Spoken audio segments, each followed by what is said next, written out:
Afternoon and evening, everyone. Thank you for joining us. As usual, we're going to start 1 or 2 minutes.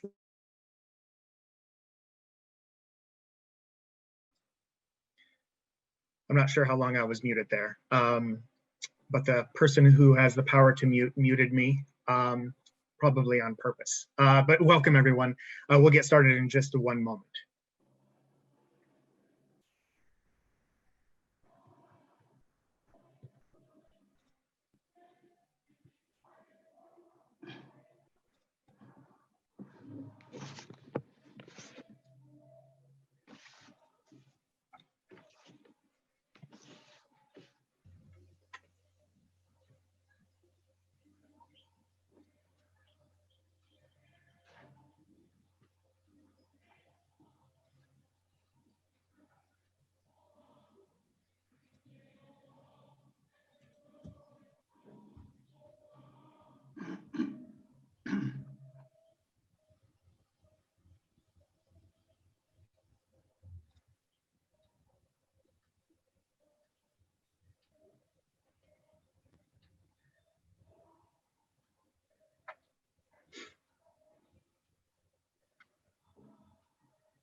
Welcome, everyone. Thank you for joining us today for the first annual meeting of the Great Lakes Stakeholder Network, which includes all of you, our huge global scientific network. In spite of COVID, we've made a lot of progress this year. Of course, we are lacking in our ability to get together personally, which is pretty much the whole purpose of ACARE and our networking community, is to exchange dialogue, create trust, exchange information, and create new projects. But we'll get back to that, and I won't promise, but we are very hopeful that in 2021 we will all be around a lake in Africa or North America or Europe, together crafting relationships and strengthening our relationships. So today here we're going to pretty much be giving more of a one-way information exchange, which we're a bit sad about. But because of COVID and because of timing, we're going to present with you some information, but we have time at the end, which I'll go over in a moment, to have a little bit of dialogue and some questions. And at the end, we'll have some optional breakout rooms, which I hope some people can stay for. So what I'm going to do now is just go over a little bit of housekeeping. And again, welcome everyone. And I'm not sure if I introduced myself. My name is Ted Lawrence. I'm the Executive Director of the African Center for Aquatic Research and Education. Quickly, I will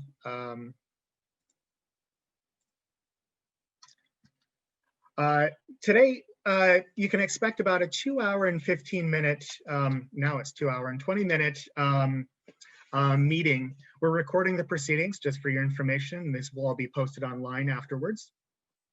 Please do keep your microphone muted. Your video can be on or off, it's up to you. We do love to see your face. Questions should be asked through the chat function, and we're going to allow at the end of the meeting a bit of time to answer some of those questions and have some dialogue. A report of the meeting will be available, likely not immediately after the meeting, but hopefully within the next couple of weeks. our agenda for your expectations. Right after I'm done talking here, we're going to have two welcomes, one by the Board of Directors of ACARE, Dr. Kevin Obiero, also from the Kenya Marine Fisheries and Research Institute, and Ms. Dimple Roy from the International Institute of Sustainable Development, and she's the Director of Water Management. The crux of our meeting is to get updates from our advisory groups, and you see them listed there.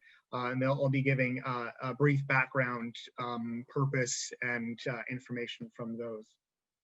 The second half of our meeting, we're going to have more on future partnerships and programs and next steps. We have Dr. Colin Apps and Dr. Richard Agutu-Aweo from the Nature Conservancy and AFLANET, African Lakes Network, respectively. Dr. Pierre Denis Plisner is going to be talking about the development of a long-term comprehensive monitoring program. And Ms. Steph Smith, also from ACARE, will be talking about African women in science.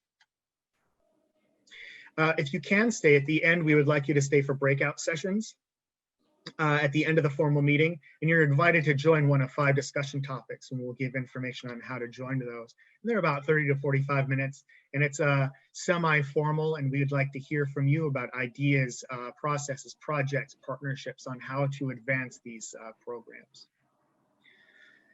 With all that said, you know that we're here mainly to work on large freshwater resources. Of course, our focus is on the African Great Lakes, shown here.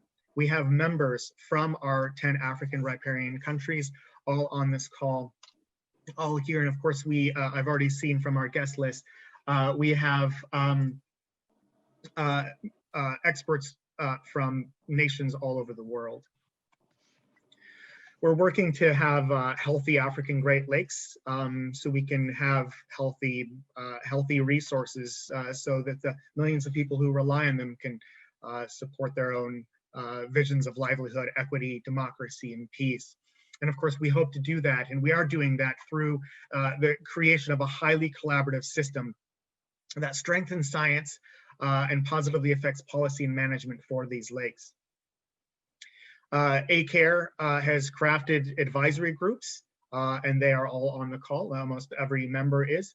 And we have entered into a wonderful partnership with IISD, that's the International Institute of Development, who are supporting us with their expertise, administration, and guidance on freshwater and international development. And these are all of the advisory groups. And ACARE is led by a diverse international group of experts. And that leads me into introducing the board of directors, Dr. Kevin Obiero, to present to us today a welcome to our meeting. And I want to again thank you all for joining us today. And Dr. Obiero, thank you so much for welcoming us.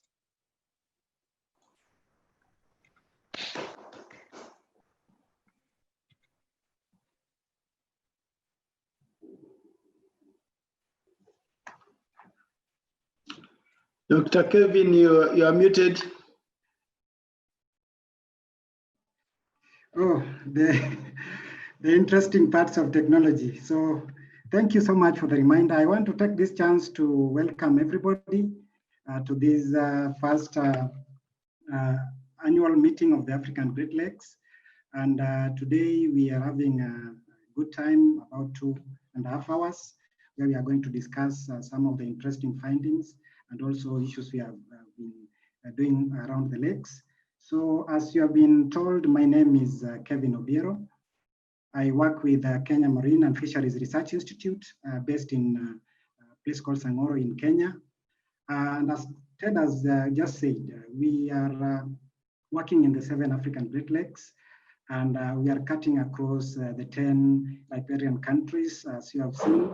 And we are having quite a number of people who are benefiting from these resources. So the lakes are beneficial for the livelihoods of people, but also for the health of ecosystems. So it's a great opportunity to invite all our friends who have a passion for the African Great Lakes. Thank you so much for onboarding and being with us. For the past 2 years, we have really enjoyed your passionate approach towards managing and sustaining these great resources. I also want to thank the members of the African Great Lakes, the advisory groups. Thank you so much for this team that we have gathered. We really appreciate your support. So over the last 2.5 years, ACARE has really benefited from the funding, the initial funding we had from the Nature Conservancy that was facilitated by the John D. and Catherine MacArthur Foundation. Through that funding, we were able to initiate some monthly meetings of the advisory groups. And we are so much privileged to have on board Mr. Zef Migeni, who has been with us in terms of communicating and also linking all these advisory groups. So for the past few months, we've really benefited and we have hit the ground running. And so far, we really appreciate the role of the advisory group members. And also another thing that has emerged is the development of the monitoring group. Through these monitoring groups, we are trying to ensure that we have region-wide monitoring groups, which will be beneficial in terms of capturing comprehensive long-term data for the long term. We know that for us to really manage these ecosystems, we really need data that can be compared across the region. And so that is why we have our special friend, Pierre Denis, who is going to give us a elaborate presentation on how we are trying to nurture these monitoring groups. Another success that we have realized is that we have on board our friend from the International Institute of Sustainable Development. Now we are called ACARE ISD, and this wonderful collaboration and partnership has really given us strength to strength to continue with the good work that we are doing. So we really appreciate the role of the ISD team, especially Dr. Mark McCandless and his team, for the support they have given us in the past few months.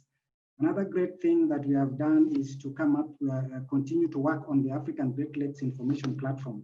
This is a resource that can enable us to be a central hub for sharing of information. We know that for decision making, we need scientific guided data, and this is a platform that we continue to nurture. And in the next few years, we have partnered with the University of Nairobi, and this is a good forum that we can continue to partner to ensure that the platform is activated and able to support us. Another wonderful thing that we have achieved is the African Women in Science program. And we had a strong start at the beginning of 2020. We had identified around 11 people, that is scientists, early career scientists, and also students from the region, about 11 of them. So we had a chance to participate in the International IAGLA conference. That was to be in Manitoba, Canada. But due to COVID and other challenges, we realized that was not possible in person. So despite that challenge, we had a wonderful time of virtual meeting where all the presenters were able, the AWIS program participants were able to share their findings. And through that, we are growing from strength to strength. So this program, we are having Steph, who is going to present it today. And also in the next few months, we are trying to onboard an African partner who is going to run that program. So this is a program that is going to support our early women career scientists to ensure that their voice, no one is left behind.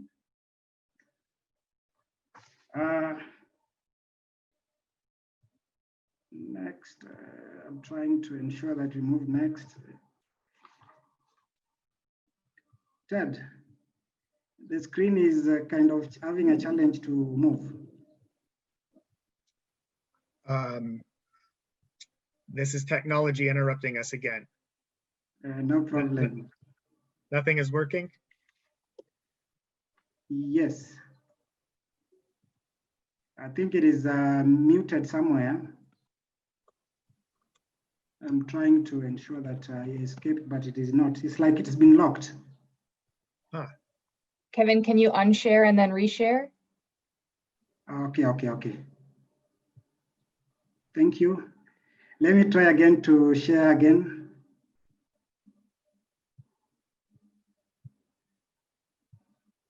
Yes. Interesting how technology sometimes. Okay, thank you. So we can see that this is the partnership that we have been able to form in the last 2.5 years. We really thank the team at the LVFO, the research institutions in the region, Kemfree, Nafiri, for the great support they have given us. Also our partners from the Global North, that is the Great Lakes Fishery Commission, the African Alliance, Alliance for African Partnership that has been able to support the AWIS program, Ms. Miguel Asper and Dr. Michael Patterson for the great support. We also thank the Luana team that is led by Emmanuel Kaunda for the great support, is now one of the board members. We also remember Tafiri, through Ishmael and the team, and the wonderful support of the Nature Conservancy for these last few years. Not forgetting the team from Europe, that is UNESCO IHE, through Professor Ken Hyvin, and the Large Lakes Observatory that is led by Bob for the wonderful support that they have given us. So thank you, team, and we believe that from here, we are growing from strength to strength, and we are ensuring that this partnership can be nurtured into something greater. As Ted has said, this is the wonderful ACARE staff. I really appreciate the team led by Ted, the wonderful support of Zeph, Stephanie, Ross.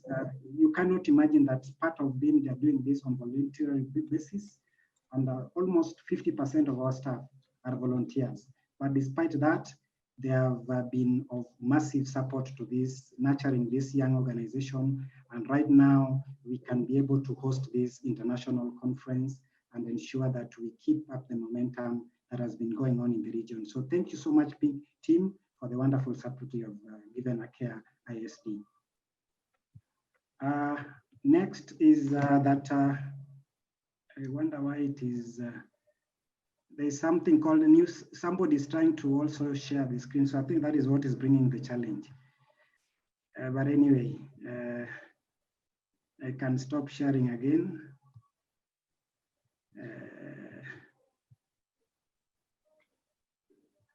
Yes.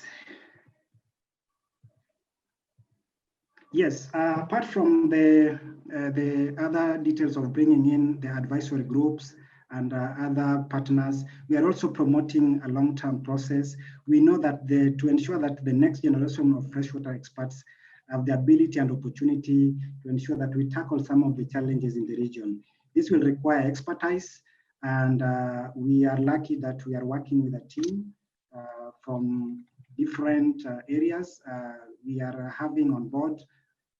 Sorry, I'm having a bit of technical challenges because of cross-sharing, but this is where I was. So we have, through ACARE and ISD-ELA, we are trying to bring on board the different universities from the global north, from the global south, to ensure that we are able to sustain the momentum. We will need a lot of expertise, a lot of capacity building, and this is a good opportunity for us to ensure that we bring on board all our expertise and we nurture the next African scientists who are going to take these challenges forward, to tackle them, to give us the right information for decision making. So this is a very core pillar of ACARE ISD program, and we really look forward to partners who can ensure that we roll this program and it becomes bigger and better. Climate change is also another focus area. You can realize that the past 1 year, we have experienced quite a number of high water levels in almost all the African Great Lakes. Lake Victoria has achieved the highest level since the 1960s. Lake Turkana the same, the Rift Valley lakes. So this is an area that we are giving a lot of focus. And through this, we are also coming up with a monitoring group to ensure that we give it limelight. Apart from training and capacity building, climate change and land use changes and degradation are going to constitute a big part in our monitoring program. We can ensure that we have data sets from all over the region to ensure that we can be able to foresee, develop scenarios, and ensure that we are able to tackle some of these emerging challenges as we move forward. As I had stated earlier, is that we have the African Great Lakes Information Platform. This is a work in progress, but interestingly is that if you are interested in the African Great Lakes, this is the first window you can log into, and you can be able to get some of the current information related to this amazing Great Lakes. And we are continually building it and ensuring that it can be of benefit to us. So we believe that in the next few years, this will be the largest depository of all the information related to African Great Lakes, covering the 7 Great Lakes and also the 11 countries in one information platform. We are trying to do this within the SDG goals to ensure that we move. So from the partnerships we are tackling issues to do with quality education, as I've stated earlier, and ensuring that we also value the aspect of life underwater. And lastly, we have known that in the region, for example, in the Great Lakes region, there's been a lot of sometimes violent conflicts. So if we are able to sustainably manage our resources, we can bring peace, justice, and also strong institutions that can help to have a sustainable future for our future generations. So this is a key pillar we are focusing on, and we are working within the domain of the UN SDG goals. Lastly, I want to take this opportunity to thank the team from ISD and ACARE for the chance they have given us, and also for putting this conference together. So I take this opportunity to welcome all of you to the amazing presentations that are going to be done in this workshop. Thank you. Thank you, So, Kevin. Ted, take it over. Yeah, thank you so much. That was a nice welcome. Thanks for the overview. And now I'd like to introduce for a brief welcome, Ms. Dimple Roy, the Director of Water Management at the International Institute for Sustainable Development. Welcome, Dimple.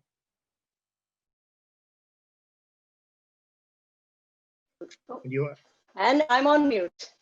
Someone said in a presentation I was attending, someone said it's the phrase of the year, and I am in agreement.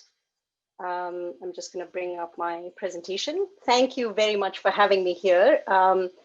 It's just an odd year where we're all sitting around the world talking about a geography that's common to all of us in many ways. I'm here in Winnipeg, Manitoba, Canada, where there's a dusting of snow. We're sitting in a balmy -1 degrees, which is balmy for early December for us. And I'm delighted to be here to talk with all of the passionate people involved in ACARE and bring to you greetings from the International Institute for Sustainable Development, the newest partner in this effort. So just a brief introduction on ISD. We're a 30-year-old charitable organization focused on sustainable development. To this end, our latest strategic plan brings forward the CREATE framework, C for climate, focused on both mitigation and adaptation, R for resources, where some of our work on water sits, E for economies, where we talk about fair and equitable and sustainable economies, act together and engage, focused on collaborations and bringing forward really critical information that can galvanize the action that we need to see on sustainable development. And all of this work at ISD is done through 5 program areas: economic law and policy, focused on changing economic systems; the energy program, focused on renewable energy, bringing forward renewable energy reform; tracking progress, focused on measurement, monitoring some of the things, indicators, some of the things that clearly of common interest; the resilience program, primarily focused on climate adaptation; and of course, the water program.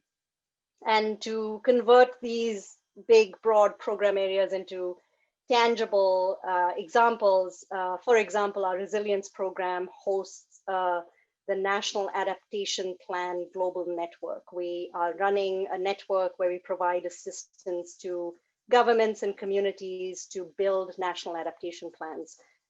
We provide technical assistance, and we provide training and capacity building. And a couple of examples from the East African region, we've provided climate risk assessments on catchments in Uganda. We've also, as one of the priority countries in the NAP assistance process, we've worked with Ethiopia in providing technical assistance on access to potable water. In the economic law and policy program, one of the areas of focus is providing legal guidance on investment contracts, so large-scale contracts between countries and industry groups on agriculture. And here we ensure that these contracts take into account sustainable development, so provide insurance to local food security issues, provide decent work conditions, but also important to this group, provide, ensure that we're protecting the environment while we invest in these large-scale agricultural systems. where I've provided inputs on, for example, access to clean water to make sure that we're protecting our most critical aquatic ecosystems and so on. And then our work on water, which is clearly where this partnership was grounded. And while the water program has worked in different ways globally, our work is centered around the IISD experimental lakes area. It's a unique freshwater facility right here in Canada, where we have, by law, we have the ability to work on 58 small lakes, looking at ecosystem experimentation and looking at cause and effect and looking at long-term impacts of climate change and so on. This facility was set up in 1968 by the Canadian federal government, and IISD has taken over management since 2014.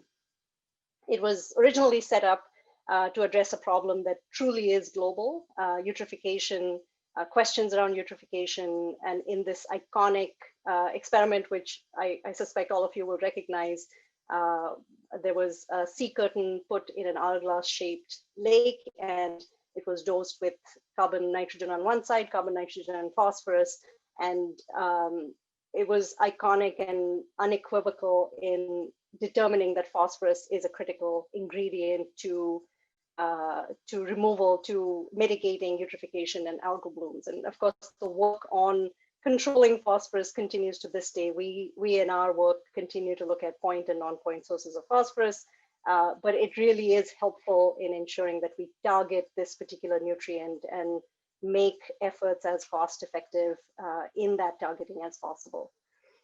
We've now gone on for the last 52 years, we've gone on to do 50 plus whole ecosystem experiments, which include global freshwater issues, including mercury cycling and deposition, hydro reservoir creation and the impacts of that, but also more recently, things like oil spills, impacts on terrestrial and aquatic systems, remediation, using innovative techniques like floating wetlands, microplastics, pharmaceuticals, and we hope that some of this research is applicable, of course, on the African Great Lakes, and will find means to have those exchanges and conversations on how this can work.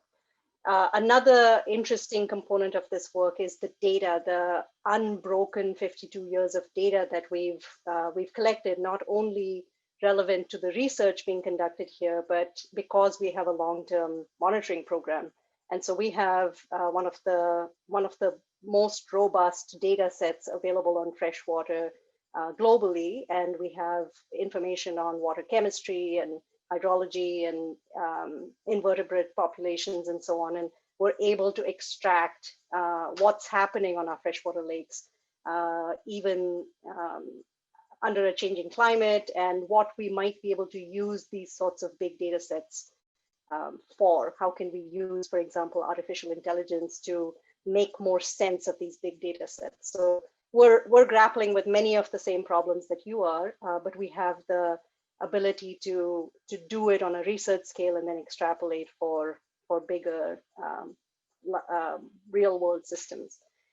And then apart from the research and the monitoring, what we've found over the years is collaboration is really, really key. So for a typical large experiment, we collaborate with government regulators and industry and communities.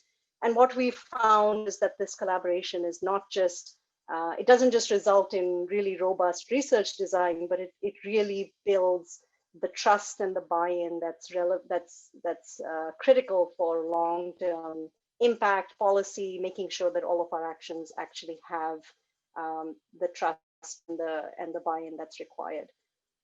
And finally, IISD ELA is a platform to communicate, to educate, to train. We have students, high school students and university students and youth and researchers and others coming regularly. Well, this year has been a bit different, but we've really, since IISD took over management of ELA, we've opened our doors, ensuring that we're demystifying science, we're bringing in people to understand what we do, why we do it, and communicate all of this, not just to our traditional audiences of researchers and decision makers, but also the lay public.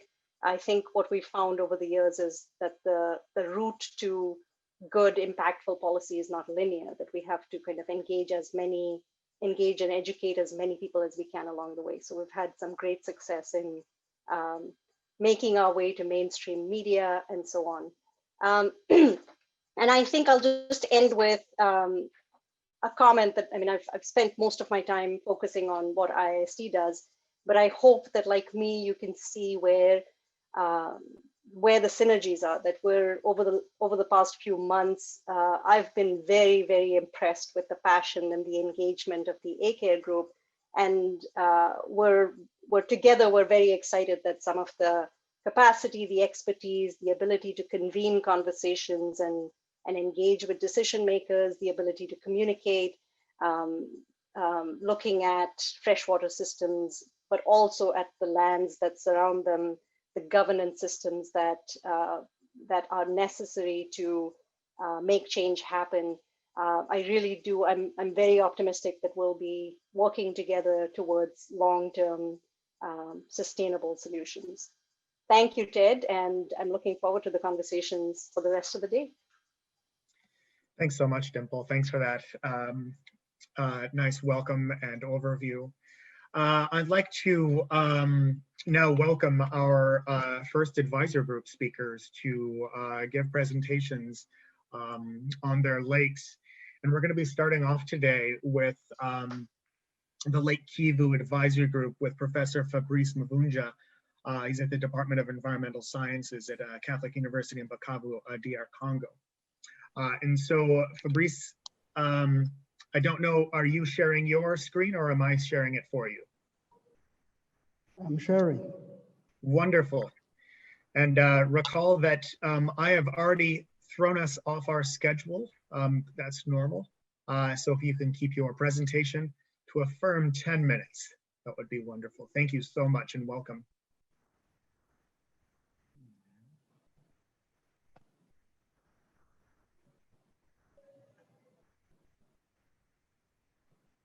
So I have to find.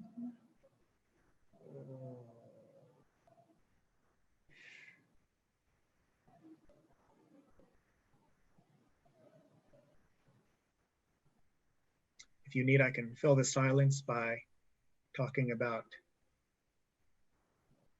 mundane issues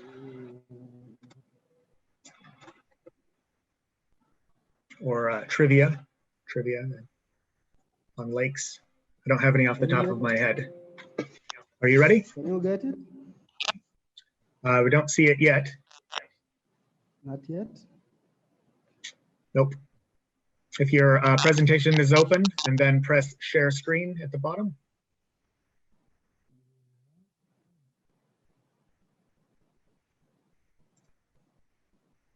If you want, we can go to the next speaker and come back to you.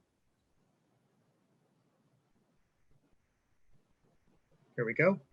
Okay. Thank you. Welcome, Fabrice. Thank you very much for giving me the opportunity of presenting the Lake Kivu Advisory Group. Welcome to this presentation on behalf of the 2020 Annual Conference of the African Great Lakes Stakeholders Network.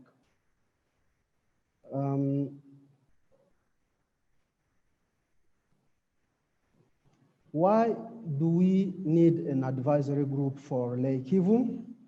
It is because the Lake Kivu is poorly known. As you can look at this chart, Lake Kivu is among the less studied lakes in the world in terms of Great Lakes. It is poorly managed because of lack of enough knowledge and capacity around the lake. Lake Kivu is facing environmental threats for the moment because of growing population. There is a need of sustainable management of the lake, which can be guaranteed by research, education, good policy, and regulations. The main purpose of this group is to enhance research and education about Lake Kivu and facilitate communication, collaboration between entities across borders and sectors which are working around the lake. Specifically, this group is intending to standardize research protocols around the lake, identify lacking information and knowledge gaps, build technical capacity and acquire research facilities, educate and train human resources which are lacking, sensitize communities about sustainable resource management.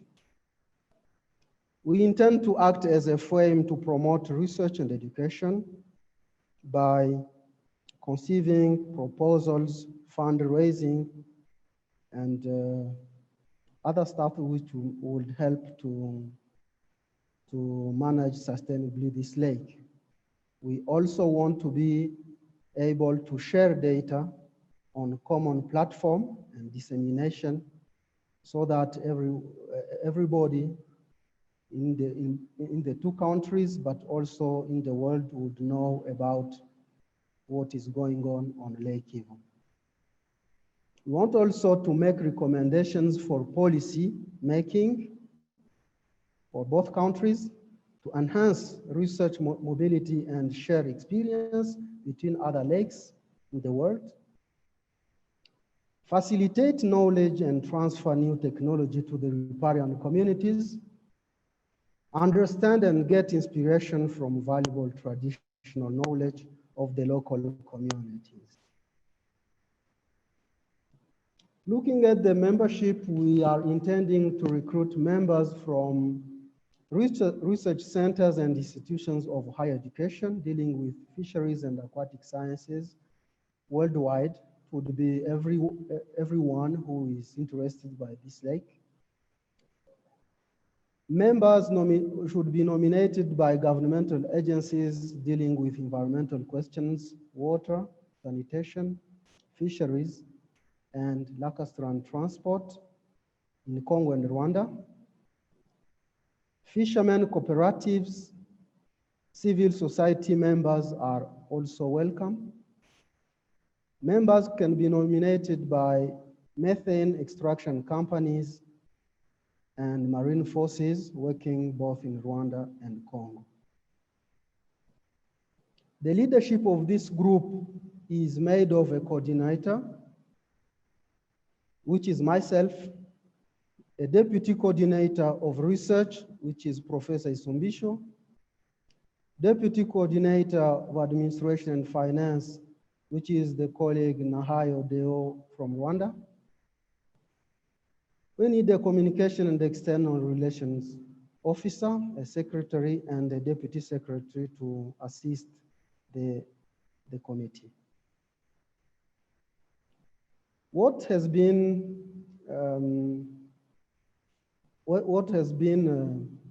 done so far? During this year, 2020, we were able to conduct monthly virtual meetings due to COVID-19. We could not make physical meetings, but were able to make some virtual meetings. We continue sensitizing to recruit new members. We participated in the annual conference of International Association of Great Lakes Research, which was held in June 2020. About Lake Kivu, we think that donors and partners who would like to get on board would invest in lab facilities and infrastructure for research centers and universities around the lake. Research collaboration and mentorship is needed. Training at higher level, we need to train at a higher level students in masters and PhD in limnology and other fields which would enhance the sustainable management of the lake. We also think that we need to build the capacity in soft skills and ICT information and communication technology solutions, ecosystem conservation and restoration projects are needed around the lake. Safe methane extraction is also an issue. Sustainable fisheries management practices should be promoted. Combating poverty among the fishermen communities, and also participate in the field of peace building and conflict resolution between Rwanda and DR Congo, who share this lake. Where is Lake Kivu? Lake Kivu is the border between Rwanda and Congo. It is located in the Congo Basin. It is a meromictic lake, a deep lake with 500-meter depth maximum. The lake has a very deep hypolimnion and a very narrow mixolimnion. It is a big reservoir of dissolved gases, namely methane and carbon dioxide, which have accumulated due to the permanent stratification of the lake. What are the resources? Lake Kivu, methane reservoir is the key issue, the key resource for which the lake is known in the world, with around 60 cubic kilometers of methane diluted into 300 cubic kilometers of carbon dioxide. It is estimated that methane in Lake Kivu represents around 10 times the annual energy consumption for both Rwanda and Congo, and this would yield around 25 billions of US dollars. But a part of that, these dissolved gases in Lake Kivu are a threat against millions of people living around, because there is a potential risk of gas eruption because the gas is going towards the saturation. Fortunately, methane exploitation has started to be exploited, especially in the Rwandan side. The Lake Kivu has an outflow, which is River Ruzizi, and the River Ruzizi holds 2 hydropower plants, means Lake Kivu sustain. Lake Kivu is also an important source of hydropower. 2 hydropower plants. Sorry, Lake Kivu has an outflow, I was saying. It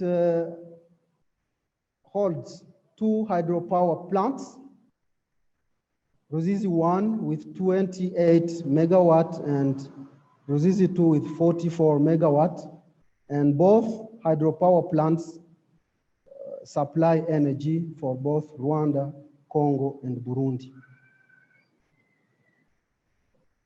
Lake Kivu fisheries is dominated by a small fish, which is called the Limnotricha myodon. Locally, it is said sambaza. It is a sardine which was imported from Lake Tanganyika and was introduced to Lake Kivu in 1959. That is the main fish resource in Lake Kivu. A part of that, we have 28 other fish species, but with minor fishery importance. This fishery resource represents between 5,000 and 6,000 tons of exploitable fish per year. This can be compared, can be estimated or valued at $12 million per year.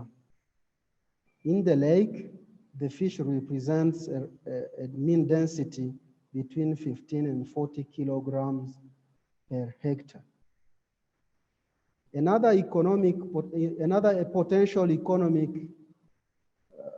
sector is aquaculture. Aquaculture has started first of all in Rwanda, but now it is gaining the Congo side also. and it looks like it's going to grow very, very fast. Other resources that water resource is taken from Lake Kivu to supply in Goma and Bukavu also. The lake is used as a transport way between Goma, Ijwi, Calais, and Bukavu. Research and education are conducted on the lake, and the lake harbors also tourism, sports, recreation, fresh microclimate around the lake, and culture preservation. Just one more minute, Fabrice. Thank you. The lake the challenges around about the sustainable lake management are namely lack of sufficient knowledge, poor management, environmental degradation, lack of consultation among riparian countries, etc. We need capacity building of the lake for the lake management stakeholders. We need to review and update fisheries and aquaculture policies.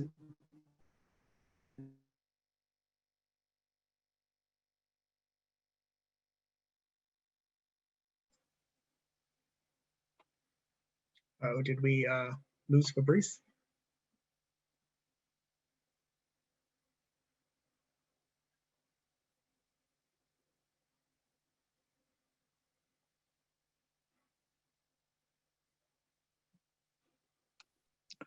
Maybe he has a problem with connection.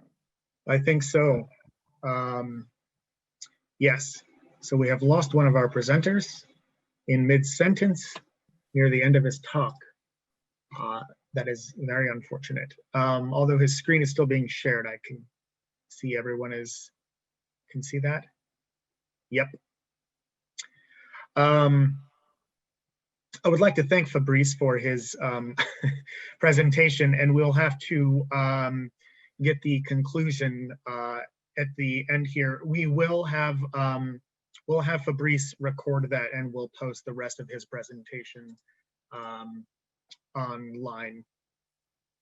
I'd like to welcome now Dr. Maxen Gochera, the Fisheries Research Division in Malawi. He's going to be talking about the Lake Malawi Nyasa Basin Fisheries and Aquaculture Network. Fabrice, are you, sorry, Maxen, are you on? Yes, I am. Great, thank you so much. Welcome. Good morning, everyone. Good afternoon, everyone. I'll be talking about Lake Malawi Nyasa Basin Fisheries and Aquaculture Network. I think I'm sharing my screen. I hope everyone can see it. The presentation outline, I think I'll skip this. In terms of the advisor group, right now, we do not have an advisor group for Malawi and Tanzania, but I think we need to develop that one. It's only Mozambique that has managed to develop its advisor group. Let me say that during the Entebbe meeting, it was felt that, due to political issues, it might not be feasible for Malawi, Mozambique, and Tanzania to form one advisory group. That's why I think we said we need to form the Lake Basin Advisory Group. But each member has identified stakeholders that should be included in this specific committee. And then we need some funding so that, we can engage, these stakeholders and then form the group. During our virtual meetings, we've discussed with ACARE, and they are ready to support this initiative in the year 2021. For this Lake Basin Committee, the current team leader is Dr. Geoffrey Chavula from the University of Malawi, the Polytechnic. Some of the suggested institutions to be included in the advisory group for Tanzania, we said we need researchers from Tafiri, Kiera, representatives from the Lake Nyasa Basin, University, and the regional secretariat to be co-opted in this advisory group. For Lake Malawi, we said we need the Department of Fisheries, Land Resource, mainly for irrigation, Environmental Affairs, the academia, and also some NGOs and the local communities. From Mozambique, we had suggested that the Fisheries Research Institute there be part of the advisory group. Ministry of Lands and Rural Development, Water Resources, the local government, but also some local communities and the mining department, tourism, and the National Agriculture Investment Program. In terms of where Lake Malawi, Nyasa is, I know that most of you are already familiar with this lake. It's one of the oldest lakes, formed, some 5 to 10 million years ago. It is one of the deepest lakes, second in Africa after Lake Tanganyika, and its deepest point is about 700 meters. The coastline is mostly rocky habitat with sandy beaches and some vegetation. And we have over 15 major rivers that drain into this lake. And of course, issues of siltation might also be a major problem in this lake. In terms of biodiversity, this is one of the most diverse lakes. Over 11 fish families are present in this lake. And currently 800 fish species have been identified. But 90% of these fish are the cichlids, with over 750 species currently identified. And I have there, a mix of the fish, from the lake. And then at the bottom, we have our famous chambo, which is only found in this lake. In terms of production, over 200,000 tons is realized annually. And mostly we have, the small sardine, Inglocypris sardera, locally known as Usipa, which is making up, over 60% of the landings. And we also have a vibrant ornamental fish trade, which, export fish to Europe, Asia, and North America. In terms of livelihoods, I think this is the sector that contributes significantly to the economy of the three countries, mostly as a source of employment, food, income, as well as biodiversity. And almost 1.6 million people earn their living, through fishing, fish processing, fish marketing, boat building, and engine repair, among others. The purpose of the advisory group is mostly to strengthen research, to positively inform policy and management decisions, to ensure the sustained health of the lake's resources. And we also think if we can foster networking related to research, best management, and sustainability within the three riparian countries. And of course, we need to regularly meet so that we can provide updates on emerging issues within these three countries.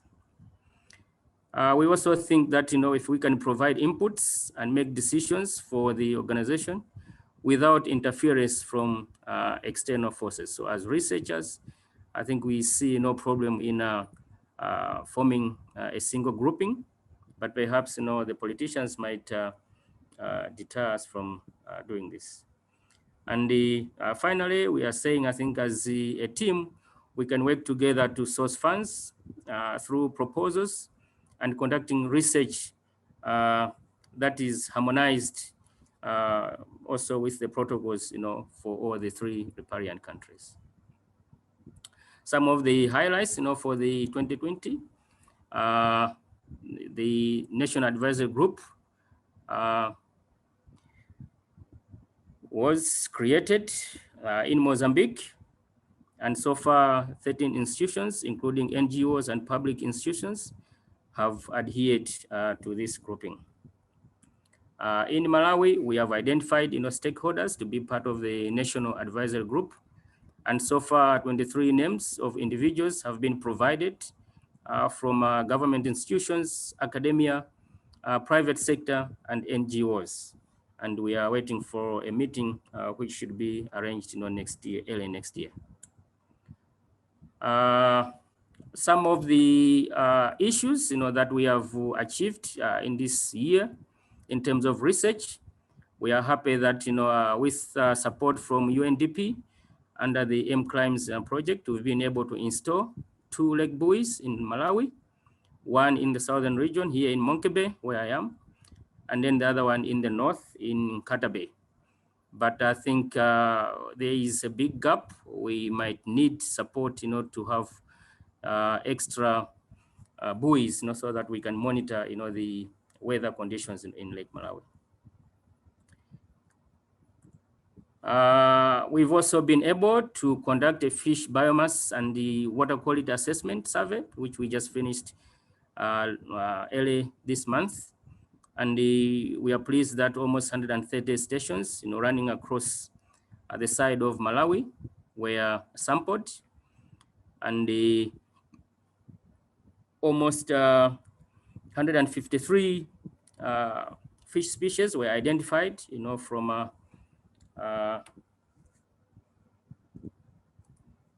from 46 genera and 6 families. But we used a trawl net, and the limitation here is that most of the areas where most of the cichlids reside, like the ornamental fish, we could not sample because of the pebbles that are there. So perhaps we might need support in future so that we can modify our methodology, maybe use hydroacoustic equipment so that we can include or study more fish species, or also maybe have the underwater video cameras for assessment of the fish. As an input to the annual catch, we were able to conduct the national annual frame survey in all the 3 major water bodies in Malawi, Lake Malawi, Lake Chirwa, Lake Chiuta, and also part of Lake Malombe. And as an input to the catch assessment, we feel that we need to review the data collection system so that I think is more modern, but also reduce errors that might result from the technicians or the data recorders. We have also been able to review fish standards from the SADC region, and these have been passed on to the Malawi Bureau of Standards in here, Malawi. So 2 standards have been reviewed for the dried freshwater small pelagics, and also the smoked, smoke flavored and smoke dried fish specifications. And we are happy to have contributed some parameters that are more specific to the Malawian fish. Just a couple more minutes. Lately, we've had issues with EUS, epizootic ulcerative syndrome, and we have been able to create an emergency strategy to contain this outbreak. We've also developed the training manual for our technicians, but also provided leaflets which we have given to the community so that they are aware. And I think this is the first time that we have identified this disease. So we might need capacity in lab equipment, or capacity also in diagnostic issues.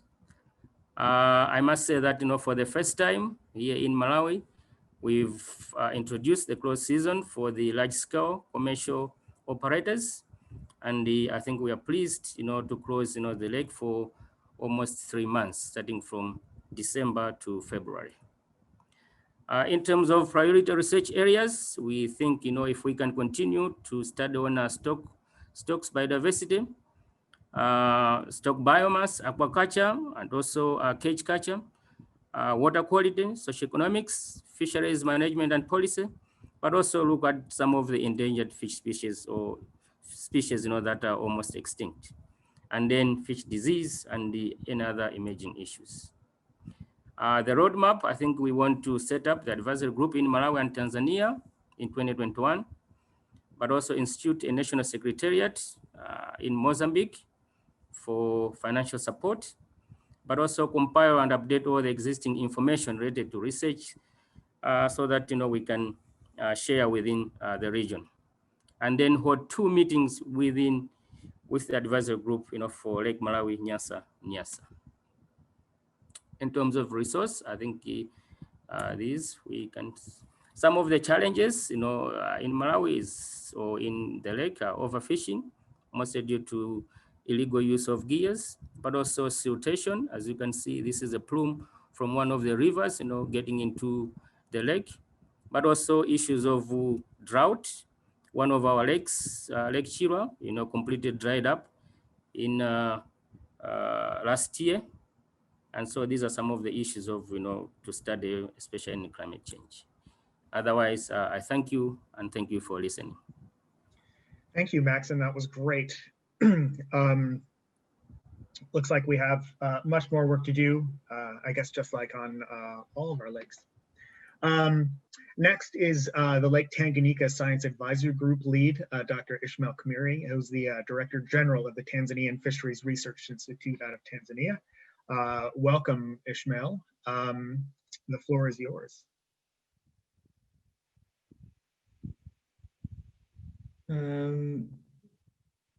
Thank you, Ted. I'm trying to share my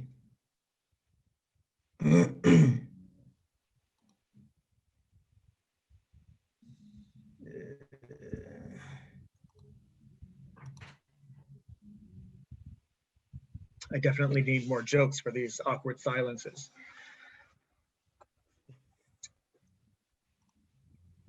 Yeah, okay. Are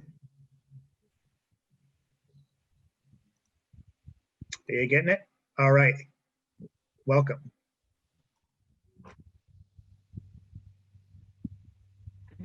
And Ishmael, maybe you keep your video off, just so you don't break up on the call. Your bandwidth, maybe. Sure. Okay, so this is Ishmael from the Tanzania Fisheries Research Institute in Tanzania. I represent the Lake Tanganyika Science Advisory Group. The group is composed of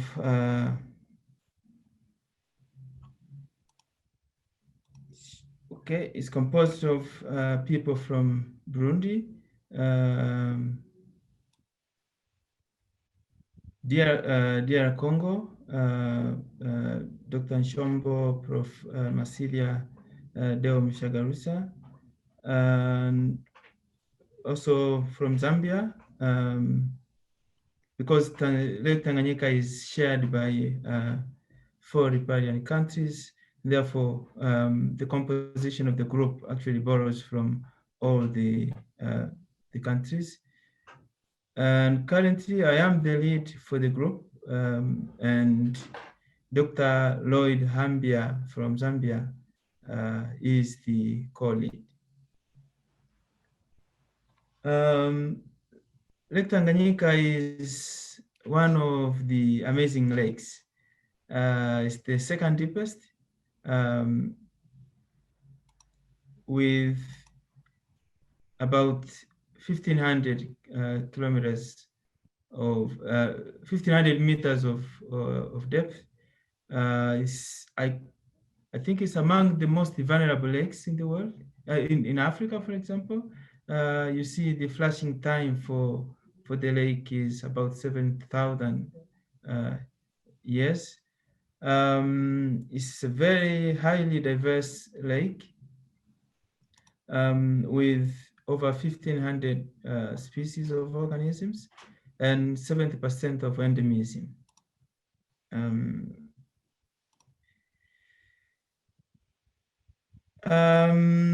For the cichlid group, it's over 250 species, 97 of which are actually 97% of which is endemic to the lake. The lake employs over 10 million people. It actually feeds over 10 million people, employs more than 200 or so thousand people along over the entire lake, of course. The most popular fish from the pelagic waters is the Tanganyika sardines. You can see them here on the bottom, sorry, at the bottom left here.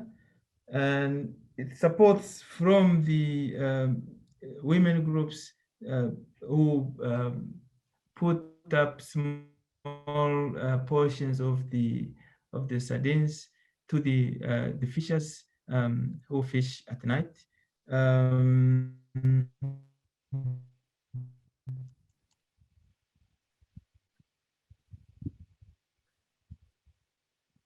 Hopefully we're not But losing another speaker. unfortunately, the catches have been shown to decline. And this is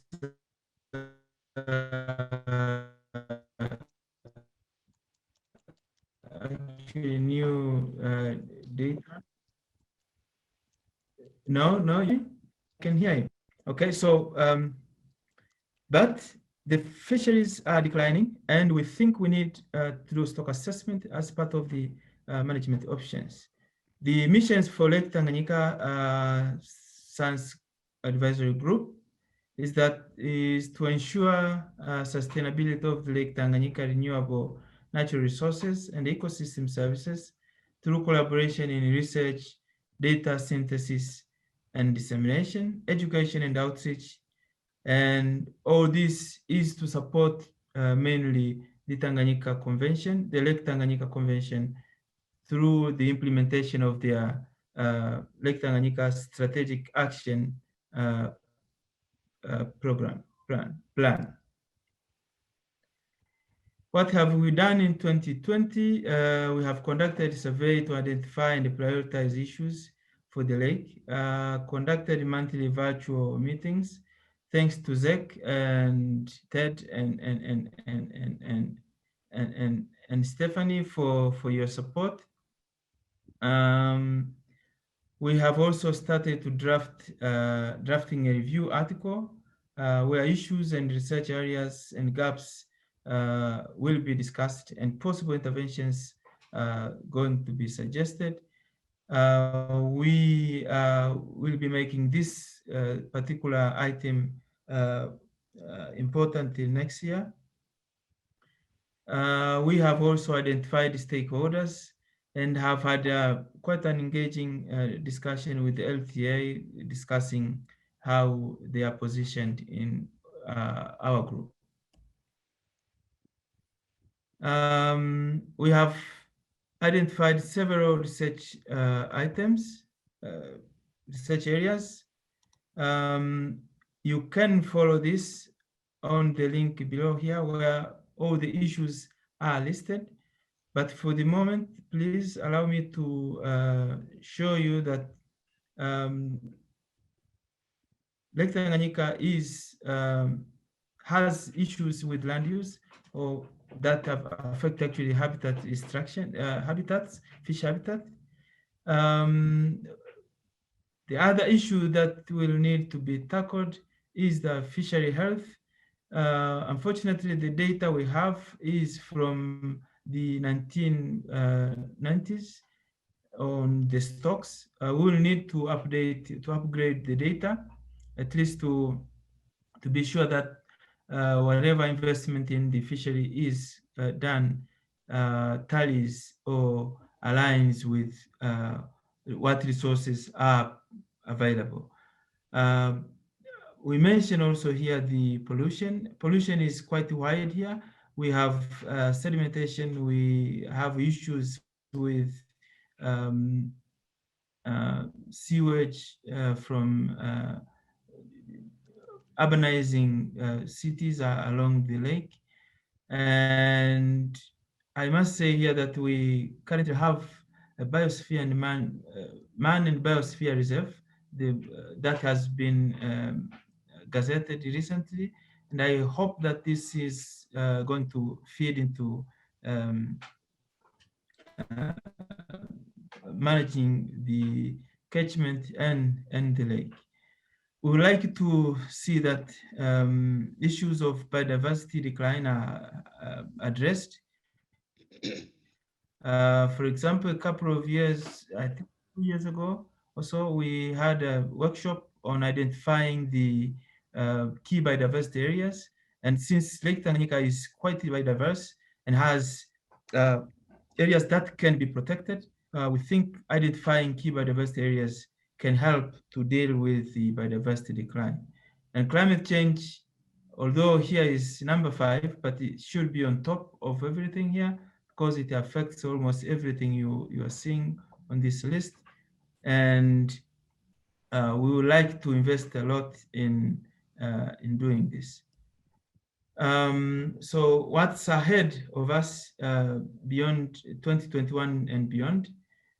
We wish to finalize and publish a review paper that we are already working on. We would like to mobilize resources in order to harmonize research and data collection methods. This is quite an issue. We have gaps in almost in all our data. Sometimes it's very hard to rely on what we are collecting. And we think harmonizing the methods for all the countries will be a plus for our group and for the lake. We want to mobilize resources to conduct hydroacoustic survey to assess the fisheries stock of Lake Tanganyika. As I say, going into the fishery, but then we have a problem of not knowing how much is available, since the data we have and the fishery stocks that information we have is from the 1990s. We want to mobilize resources to acquire equipment, for key laboratories on the lake. We have 4 laboratories from each country that we would like to equip. And by doing so, then we can harmonize the methods and data that we collect. Also, we want to mobilize resources to monitor water quality and climate on Lake Tanganyika. We at Stafili have a buoy, and in connection with the Nature Conservancy, we are installing several other buoys that we can use to anchor on automatic equipment that can record some of this information, at least to give us an upper hand. We also hope to integrate the electronic catch assessment survey system in our data collection. That way, every data that we collect is uploaded immediately into the system and can be accessed when need arises. But also, we are going to chart out the needs for training. Training both short-term and long-term in terms of masters and PhDs, but also hands-on training for lab analysis and data handling, high-frequency data analysis, and that sort of trainings. I think that should be it. Thank you very much, and welcome to Tanganyika. Thank you so much. Great presentation, Ishmael. We're going to move directly on to Dr. Mbalasa, Head of Biology, Official University of Bukavu, DR Congo. I'll be talking about the Lake Edward and Albert Advisory Group. For those of you not in the know, the experts on Albert and Edward indicated that they didn't need two separate groups because they work so closely together. So currently we have the Lake Edward Albert Advisory Group. Dr. Mbalasa, thank you so much for joining us, and the screen is yours. Yes, please, thank you. Where should I share the screen? I'm not seeing where to At the share bottom the of your screen, there should be a large green button that says share. I can see it. Great.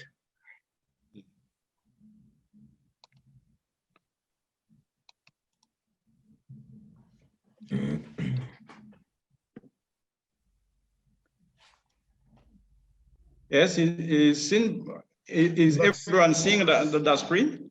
It looks great, thank you. Okay, thank you very much. So Yeah. I'm going to share about the Lake Edward and Albert Advisory Group, which is presented by myself, Mbalasa, who is a DRC country leader of the group from official University of Bukavu town, Eastern DR Congo.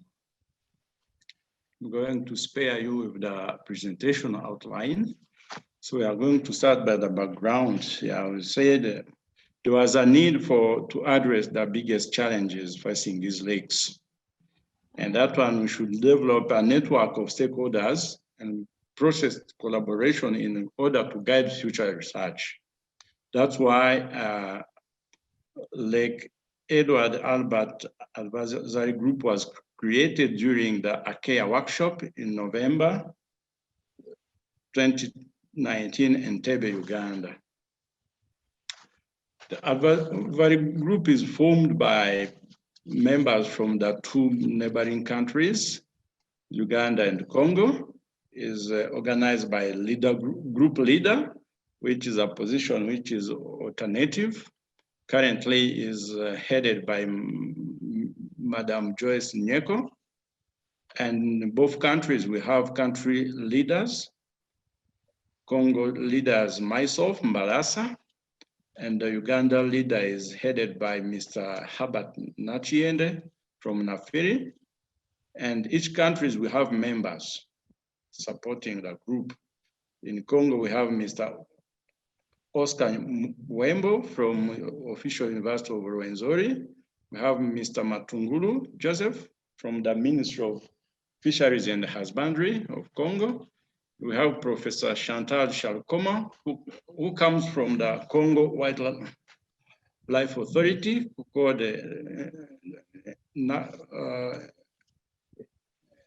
Institut Conservation pour de la Institut Congolese Institute for Nature Conservation. In Uganda, we have members coming from Nafiri, Madam Natkunda Gertrude. We have Dr. Okello William from Nafiri. We have Mrs. Nankabira Angel from Nafiri. We have Mr. Robert Baluku. We have Mr. Rugadia Richard and Ms. Birungi Dorothy. These are members. In the meeting, we have regional and national meetings, which are annual, and we have many meetings, which are local meetings, site meetings, in which we can invite external members from different backgrounds. These lakes are located in African Great Lakes region, which is between Congo, Uganda, Rwanda, Burundi, Tanzania, so forth. We are talking about these two lakes, Lake Edward and Albert. Under Lake Edward, there is always a small lake which is hidden, that is Lake George. You can see on the map, it is on the right, extreme right north of Lake Edward. Yeah. These lakes are located on the border between Congo and Uganda. Lake Edward is located at 71% from Congo, and 29% from Uganda. And Lake Albert is located at 46% in Congo and 54% in Uganda. These lakes are very important, either ecologically or socioeconomically. Ecologically, these lakes are well known for their high level of diversity and endemicity, especially for the cichlid fish species, which we can count up to 92% of endemicity. The lakes, due to that endemicity, these lakes are considered by scientists as laboratory of evolution because of those adaptive radiation and explosive speciation of these cichlid species. Socioeconomically, Lake Edward and Albert is very important to support the livelihood of riparian communities. They provide water for drinking, for agriculture. They provide salt, navigation, and so forth. These lakes, they have very productive fisheries. That fisheries is very important for economical growth and social development of the people in the region. And it supports many people. More than 12 million people, they are living around this lakes basin, of whom 73% are living depending on fish for their livelihoods. Ecologically, these lakes are also important because they play the regulation of regional climate. As all lakes in the Lake Kivu and Lake Victoria and other lakes in Great Lake regions, there are prospects of cage fish farming, though it is still at early stage, but there are studies which are going on how to merge fisheries, conservation, and cage fish farming. The purpose of our group was to build on the existing collaboration across boundaries, including players working on the gaps identified, to investigate issues that impact the health of the lakes and the well-being of surrounding communities, and at the end, to suggest solutions. 4 more minutes. We have made many success after the formation of this group. We have a WhatsApp group which is very active with members. We have every month group meetings. Thank you to Ted and that team. We have completed our review for stakeholders. We have made members have made presentation during Winnipeg conference. We have a number of papers which are published by members. We started the review of papers. These are top research priorities which have been identified. You will see it on the sharing. We have issues which have been identified. They are there. There are so many which are not too far from other members like Lake Tanganyika and Lake Kivu. And the roadmap, we are going to continue with the review of scientific papers for issue of gaps and opportunity for our basin.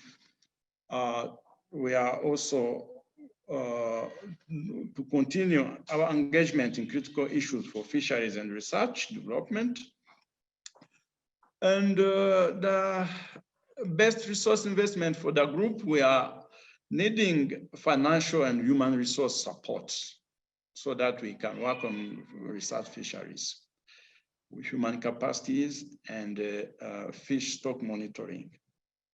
With that one, I'm saying thank you for Ted and the group for bringing us together to work for the benefit of research and our community around the lakes. Thank you very much. Great, thank you so much. sorry, my speaker went out. I assume you're done. Thank you very much, Dr. Amalasa. We are moving on now to the Lake Turkana Advisory Group, someone we've heard from previously, Dr. Kevin Obiero from the Kenya Marine Fisheries Research Institute out of Kenya. Take it away, Kevin.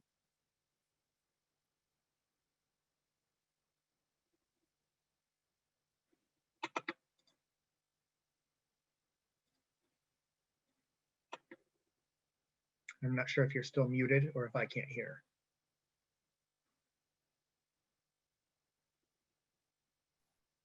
Thank you, Ted. I hope now I'm able to communicate. I want to present on the Lake Turkana Advisory Groups as one of the pillars in the region. The Lake Turkana Group was founded during the first African Great Lakes stakeholder workshop that was held in Entebbe. I think this was a great meeting, and you can agree with me that it was a great start for the things that we are seeing today. You can see the members there, very happy. This is the leadership. We have John Malala and Professor Bebe, who are the co-lead. I currently coordinate the group. We have also members from the Kemfri team and also from the region, that is Ethiopian side, Mulugeta, Evans from the university, and also Professor Yepe, who is our advisor. We are also incorporating more members. Currently, we have Professor Tekle from university, where we are trying to identify a research station, and also Yenene, who has been a technical advisor. So the group is vibrant. We have also mapped out other members who can be part of the group, but we say that we can start small, make sure that we have a good foundation. And then that is already ongoing. We have mapped out all the stakeholders in the region, from government agencies, from the non-governmental organizations. So we are still working on that, but currently we are reaching out. So this is the region where we are working. Lake Turkana is based in the northern part of Kenya, the southern tip of Ethiopia. The main supply of water is Omo River, which supplies 90% of the inflows. We have Kerio and Takwel, which are intermittent, so it depends on the season. So this is a arid and semi-arid region, so sometimes there's a lot of climate variability. These are some of the main characteristics of the lake. So you can see that the catchment area, 48%, is in Ethiopia. In terms of the lake position, a large percentage of it is in Kenya. So the lake is almost 265 kilometers long. You can also see the annual fluctuation. So there is always 1 to 1.5. This year we have seen quite huge annual fluctuations, almost over 2 meters. You can also see the volume and other parameters. Now, why the focus on the Lake Turkana Basin? Lake Turkana Basin is regarded as the cradle of mankind. I think there's a lot of paleontological studies that have been done in the region. A lot of also, you can remember the Turkana boy. So this is a very unique region, but irony is that it is one of the least studied of the African Great Lakes. So we need a lot of attention to be put on that. This region also hosts at least 79 valid fish species, which are referable to 44 genera, 22 family, and also 9 orders. It also supports over 350 native and migratory birds. So it's a very important bird life area, according to UNESCO, which has also made Turkana to be a World Heritage Site. So you can see the importance of the region. The lake also hosts the largest number of the remaining population of the crocodile family, according to UNESCO. And it has also 4 species of the endemic red tide. So in terms of biodiversity, though it is located in an arid region, it hosts quite a huge number of important species in the world. Now, the advisory group purpose was to harmonize research priorities, to positively influence policy and management of the lake's resources through sound science. So this one can be done through lake-wide monitoring on the lake status. We have the hydrology, limnology, stock assessment that my colleagues from the different lake basins have also really put emphasis on. We also wanted to identify innovative ways for data collection, for example, through use of remote sensing data. This is a remote region, sometimes logistically reaching the upper section, especially in terms of security and remoteness. In terms of road infrastructure is a bit poor. So we are trying to leverage on the current technologies, remote sensing. We have had amazing technology with Anthony, who did some tests, and so far there are positive prospects. We are also planning to develop protocols for standardized data collection in the region for both countries, so that when we are sharing data, it is something that is informed it is comparable. Another thing is to set up a small research center on the Ethiopian side of the lake to ease the operation. So this one we have prioritized in one of our during our advisory groups, and so far there are good prospects to ensure that this research station to complement the one that is on the Kenyan side in Kalokol, Kenya. We are also giving a lot of emphasis on social and economic impact studies on the fish value chain. There's a lot of post-harvest losses. So we are trying to come up with ways to mitigate livelihoods, especially pastoralism. Once livestock dies, fisheries is like the backup. So how can we ensure that the region, the socio-economics, a lot of trade is promoted in that region? We have some ecological threats to the Omo Turkana Basin. You can see there's been a series of dam construction and also large irrigation projects which are being undertaken, both on the Kenyan and the Ethiopian side. Currently, there is a lot of emphasis on exploration of oil, especially along the lake. So there's a lot of blocks that have been identified along the lake. So all these things implies that there's a lot of activities that are taking place. So here we really value the partnership, for example, of ISD, because they have gone ahead in terms of some of these studies. So we can benefit from some of the experiences. How can we be able to mitigate some of the challenges that are coming? Apart from this, Kenya is also doing the LabSet project from all the way from Lamu, which is also expected to impact on the region. Some milestone highlights and successes. We have been able to host virtual monthly meetings through the coordination of ZEF. You can see the team there really interacting. And also we were able to participate during the IAGLA virtual conference, which was a huge success. And we were able to present the case for Turkana. So this is a step in the right direction, and we continue to explore new ideas.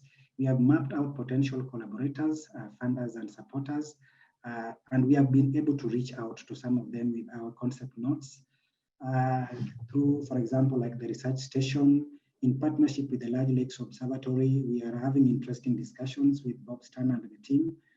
And so far, we are sure that we are able to even plan a visit for them to come and start some preliminary studies. We have obtained a 2-acre piece of land in Omorate that was offered by Jinka University to set up the research station. Already structural designs and mobilization of funds is ongoing. Also, apart from that, there are ongoing studies, especially on the limnology. CAMFRE in its performance targets for 2020-2021 has prioritized major pollution points, post-harvest losses assessment, and also impact of gillnet fishery, and also as well as updating the biological data in the region, which is, in terms of data, we still have a lot of scarcity. Also, we are trying to now map out the priority issues on the lake. We did a survey, and some of the findings that came out is very interesting, and this is also a backbone of what we are trying to do in terms of a review paper in the lake. So we have identified some priority issues. Some things that came out is that climate change is an important issue. We now realize that Lake Turkana has achieved some of the highest water levels in record history, similar to Lake Victoria. Insufficient skills and knowledge came out as a top priority. You can see from here that there is a lot of issues in terms of, it was a top priority number 1. You can also see climate change in terms of numbers and also biodiversity decline. So these are issues that needs to be given a priority. We have land use and habitat destruction. I've talked about massive irrigation projects in the region. So this is likely to have a trickle effect in terms of huge sedimentation loadings, and also in terms of water inflows is affected in future. As well, we have also identified top research priorities on the African Great Lakes. And when we compared with Turkana, we found that fisheries health is regarded as, from the number of participants in the survey, we have fisheries health as a top issue. Biodiversity decline. So, for example, you go to Malawi, you go to Tanganyika, you go to Lake Kivu. These are issues that keep on coming up.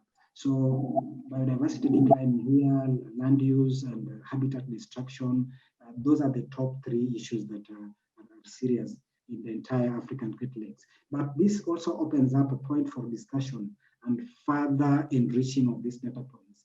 We would want that from the number of 33 participants, we would wish that most of the participants can also contribute to this discussion. So maybe, Ted, we could open this link maybe so that members can still contribute.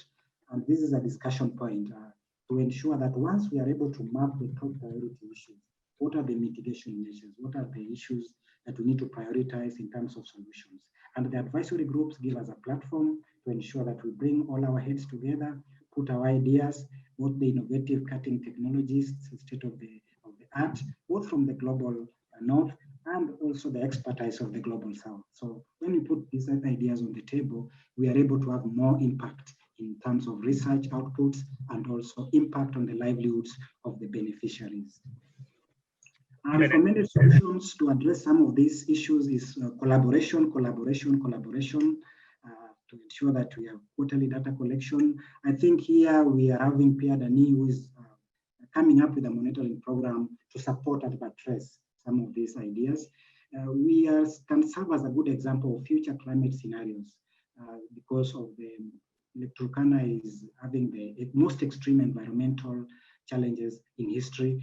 I think my friend Yepe and you did a massive study covering almost 31 lakes in the globe, and Turkana came out as a major hotspot for extreme environmental challenges. We plan to establish a new research station, as I've mentioned, in Ethiopia, and upgrade the research station in Turkana through research infrastructure. We have buoys across, and this can help us in data collection. Lake-wide stock assessment, frame surveys, acoustics, we cannot sensitize this one more. And then also issues of limnological studies, as well as post-harvest loss reduction. This one we have been doing by ensuring that we have leveraging on the current technologies like solar dryers to reduce post-harvest losses from almost 60% to around 20%. Best resource investment, we will require full-fledged partnership. We need to develop joint proposal and raise funds. Already we have started with the LLO team, and also we had some initial talks with UNESCO, IHE, through Professor Ken Ivan. I think due to COVID, there's been a little bit of challenges. We also plan to conduct comprehensive studies on the lake and also on the Omo Delta, and then generate pertinent data for policymakers for better management decisions. We expect to foster and sustain collaboration with the University of Large Lakes University Observatory and other partners. Roadmap is to prioritize and harmonize multidisciplinary collaboration through the advisory group. We want to finalize and publish the review paper. You can see already there are interesting views that are coming from the survey we did. We want to promote basin-wide ecosystem management through transboundary management institutions. So we are not doing it only as single partners, but as an institution. We also want to mobilize funds through collaboration. We are partnering with some, Ted has given us some linkages with the Large Lakes Observatory through the State Department and other partners to ensure that we upscale some of these interesting observations. And sharing of research infrastructure and data.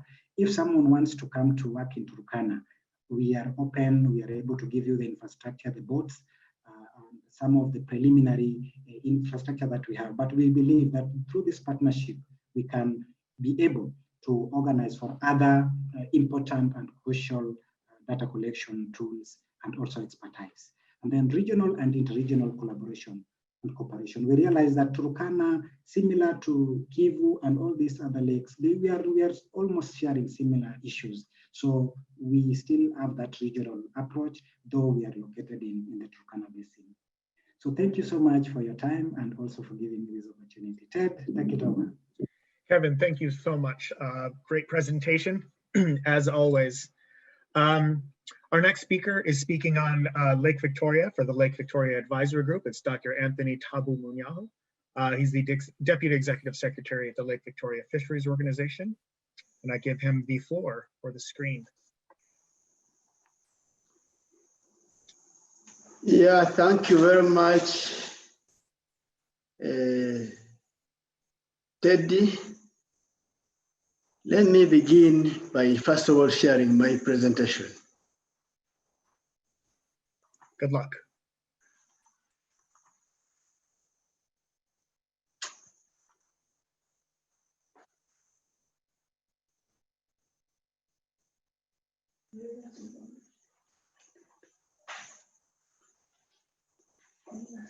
Okay, so I'm trying to share the presentation.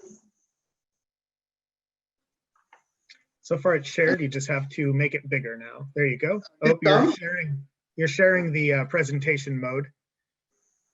Very good. Or that you're sharing the speaker mode. If you want to share the presentation mode. Okay. Let me do it again.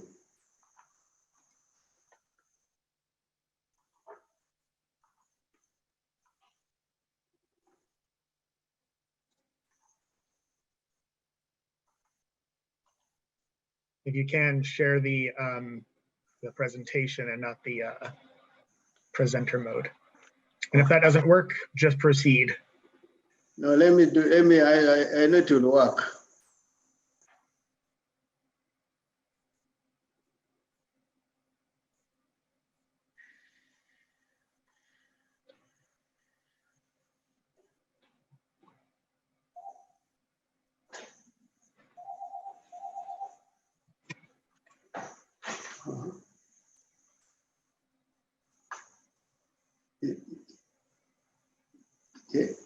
Yes, I'm doing that.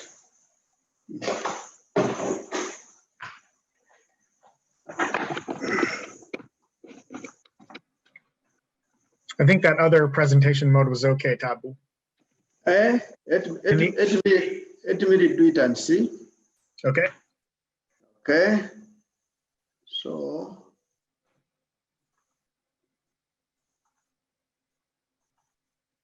Hey, what's happening here? You know, I have two screens. I think that's why the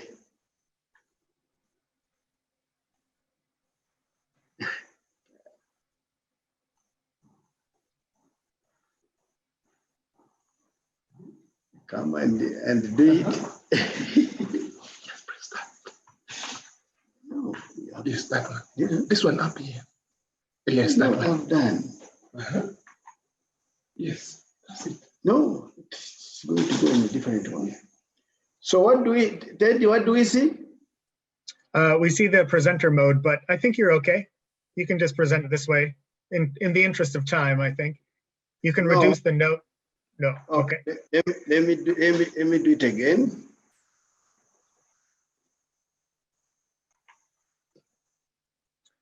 Lake Victoria is the, I'm just going to do some trivia, second largest lake in the world by surface area, second only to Lake Superior in North America. Okay, we are now there.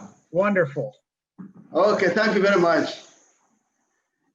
Yeah, this is sorry for the mishap. You know, some of us as we are aging, so these things we are still analog, and when you get to these things of digital boys and girls, it becomes a problem to us.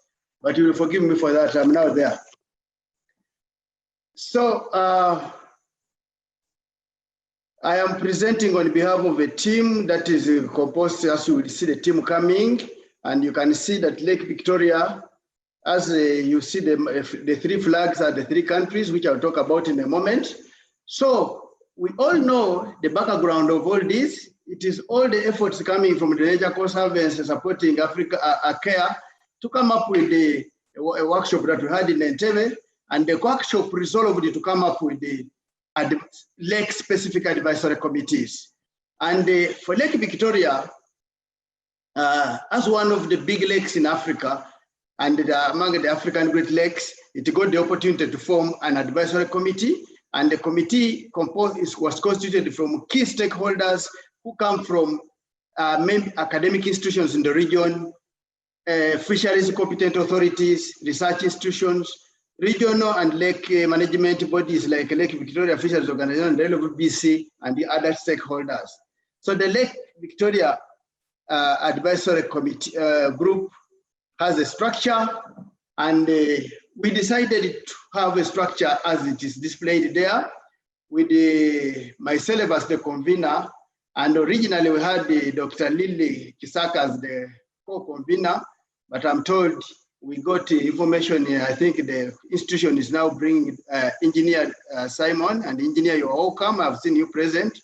Then we have a secretariat, but below that, we decided to come up with the organs of the advisory committee, and we have 3 committees. One is a policy committee headed by Dr. Ukunya, and the other one is a scientific committee headed by Professor Julius Manyala, and then the other one is a communication and dissemination committee headed by Hilary Moroso. Moroso is from Tanzania, Manyala is from Kenya, Kayanda is from Uganda. Then below, you can see those are the team members who we constituted at that time were present, but we keep adding on. Lake Victoria is a giant, so the team will also be a giant. And talking giant, chair and team, I now move to give you the Great Lakes of the world. And you can see them there. And when you look there, there's Lake Victoria here. Depending on where you are, you can say it's the 3rd largest lake in the world. That's when you have counted Caspian Sea. But if you want, you can say it's the 2nd largest freshwater body. That's if you have now forgotten about Caspian Sea and you're talking about Lake Superior and then Lake Victoria. Or you can turn around and say it is the largest tropical lake in the world. And I will beg you to move from there. Lake Victoria is iconic, both in size and function, and shared by 3 countries which I've already talked about. And as I said, it's the largest tropical lake. It is an important source of inland freshwater, fishery production, and also employment to the local people. And then you'll also see that it provides sufficient protein. We always say that fish is the best, and supports national and regional and international trade.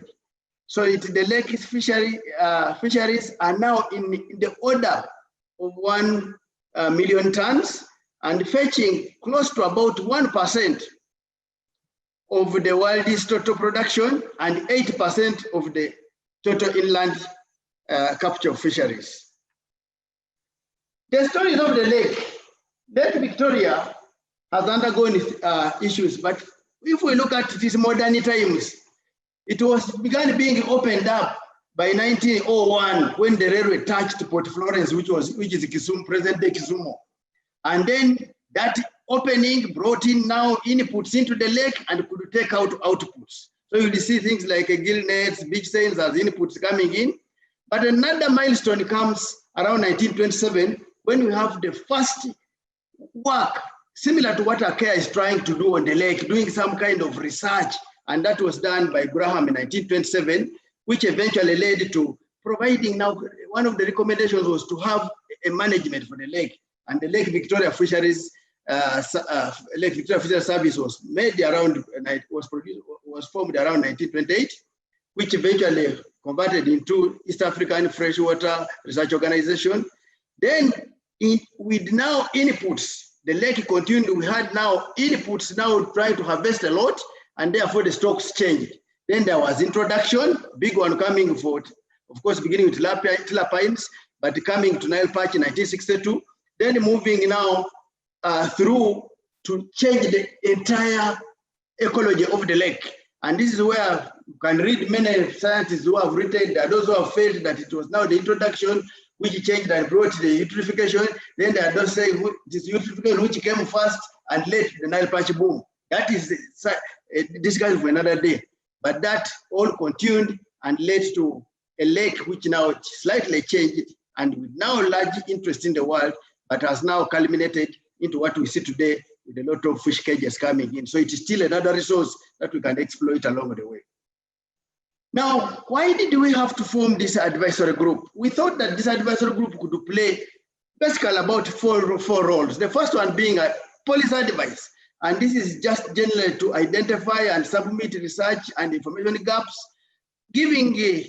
receiving and synthesizing policy briefs that come out, engaging and interfacing with the policymakers to give them direction, then scientific roles to develop harmonized research strategy on the lake, to synthesize scientific information coming out of this lake and produce reports that can be used to manage the lake, advise and guide on producing guidelines and standards, then continue by preparing research framework or researchable proposals that can support, identify research gaps, especially in emerging issues, then analyze existing research agenda in the different research institutions.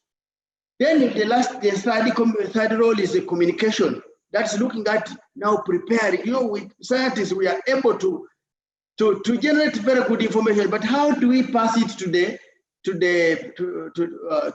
policymakers, the people who will want it, the information? So we need to make policy briefs, disseminate the scientific findings in a format that can be received and accepted by others.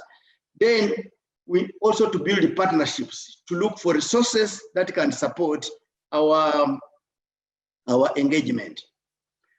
So, achievements. Despite the COVID-19 situation, which everybody knows, we have been able to make some progress. We have had quarterly progress review meetings, which have been mainly virtually, and prepared reports. And I think I have to turn it to ACARE, and I thank Zef for the input. You hit the ground running and have supported us to be able to make that. We have also been able to draft some documents which can make us now have engagement. We now have a draft MOU that can be used, and we are now moving into developing another one with the stock assessment between ACARE, I mean the working group, and the Lake Victoria Stock Assessment Regional Working Group that synthesizes much of this information and now relates with us. And then we are now starting to put in place a structure to draft some manuscript using now already the existing information before even going into new information. And then in partnership with ROVFO and the colleagues from University of Iceland and other universities outside and some stakeholders, we are preparing a bigger picture for the lake. We thank God that when the situation moves on, we will have to have a big program to address probably mainly pollution and the issues of climate change. So the research priorities, we need to continue monitoring abundance and spatial and temporal distribution of the fishes and their biology. You know, there have been reports coming out of the lake that the lake, now the fish is polluted, the lake is doing this. So we need to continuously monitor this. Some even mentioning that there are new cases coming in of even diseases. So we have to keep monitoring that. But we need co-management and have user rights, at least in the fisheries. You know, the stakeholders have to be involved and they should have a right over some of these. Then the other issue is that now we have new things coming in, new products, like now the fish moor. There are issues relating to it, so we need to do a lot of information. We're looking at research in harvesting methods. How do we make it more profitable than it is today? Then there are issues of climate change and pollution. These are real and must be prioritized for Lake Victoria. Now the roadmap, we looked at what do we do now?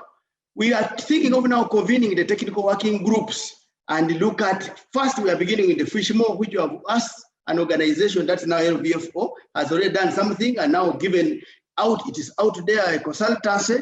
So we need now working with the technical team of the LVFO as advisory group. We need to constitute these groups and now look into how do we move on with the way forward of what the consultants has advised. We want to continue with the linking up with the relevant ROVFO regional working groups. There are various regional working groups in other sections. The advisory group should link up with them and generate information that can help to improve on the lake. Then we have to think of progress, especially whatever we have come up with to inform our structures that now have the mandate to manage, and especially the Fisheries and Aquaculture Sectoral Council of Ministers, which will sit in April. So we intend whatever we have synthesized to pass to them. But we're also thinking of linking it with the LOVBC and the University of Iceland to develop that proposal, which I'm thinking of, that will address pollution and the climate change. We have already started the process and we are moving on. 2 minutes. Thank you. Then we now think of how best do we now invest in this. We have considered that this area, we have issues of inadequacy in infrastructure. Then there are issues of data and human resource. And now to address those inadequacies, we think that number one, we need to develop research infrastructure and equipping specialized laboratories and move now from the, you have seen the presenter suffering with analog, move into now ICT, to do things now in a modern way. Support to collect, compile, and collect research information, especially relating to environmental data. We need to build a capacity for remotely sensitive environmental data. There's no need of now, we want to sit here and have data coming. So there are many things which have been put out there, satellites, drones, etc., so that we move on that way. Then spatial planning for utilization of the lake water space. You know, the lake, there are now multiple requirements for the lake. There are cages, transport is needed. We need to make sure that we are using that and people can still go there and do things like sport fishing. And finally, we have to build the capacity of the human resource. That is the most important to drive whatever we want. I thank you very much. Tabu, thank you so much for that great presentation. As anyone who is on this call paying attention to the time knows, we're well over time. I hope that people can stay and join us for a bit extra time today. We're planned on ending in about 15 to 20 minutes. And then holding the informal breakout sessions. But we have a few more talks that we're very, very excited about, including from the Nature Conservancy and AFLANET, African Lakes Network. And that's Dr. Colin Apps and Dr. Richard Agutu-Aweyo, who are up next. ACARE really developed in the past 2 years from a partnership and funding through TNC and the MacArthur Foundation. So without further ado, Colin and Richard, welcome and thank you so much for being here. Thank you, Ted, and thanks to everyone for this wonderful event and participation. Great to see so many familiar faces. Dr. Agutu-Aweyo and I are going to tag team this presentation. Hopefully you see it okay, Ted? It's good? Yes. Okay, great. We're going to take a bit of a historical perspective and then try to set the stage going forward and how the Nature Conservancy, AFLANET, and this whole community can work together going forward. So Richard, maybe unmute yourself and get started. Yeah, good evening, everybody. I hope you're getting me. Yes. Am I clear? Yeah, thank you very much. And I would like to, to thank everybody for the presentation so far made. Like Colin has said, we are making a presentation basically emanating from the 2017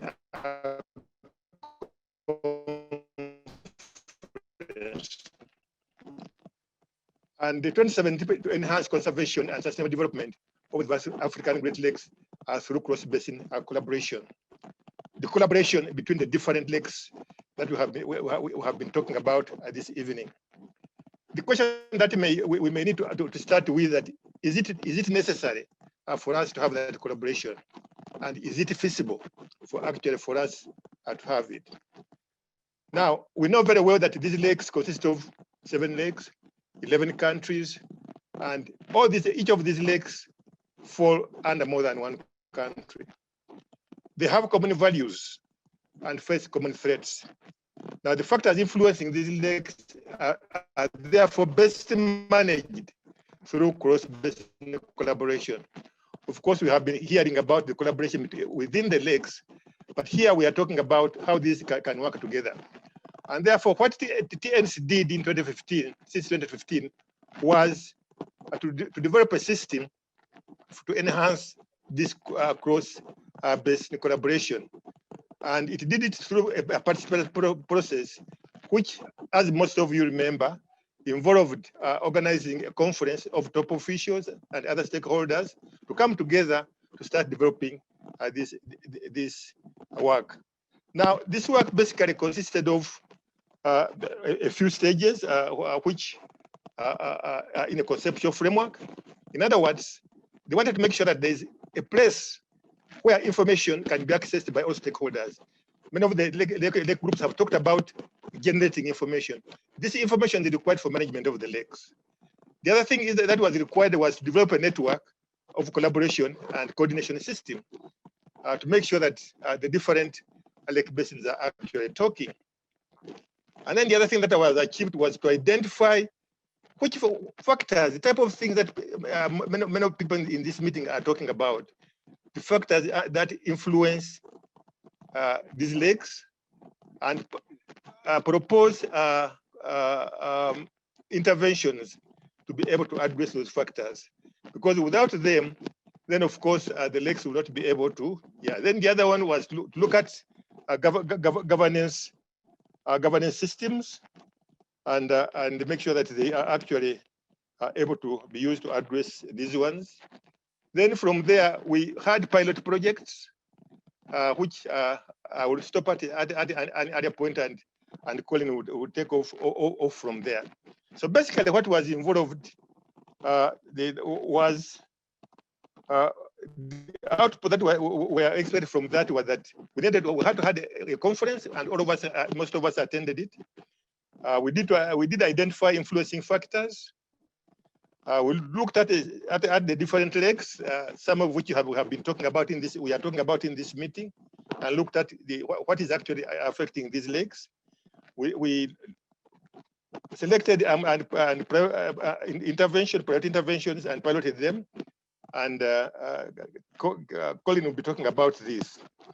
So basically, we were saying we want cross-lake collaboration, and from what you have seen above, it is probably feasible, but it is necessary. But is it feasible?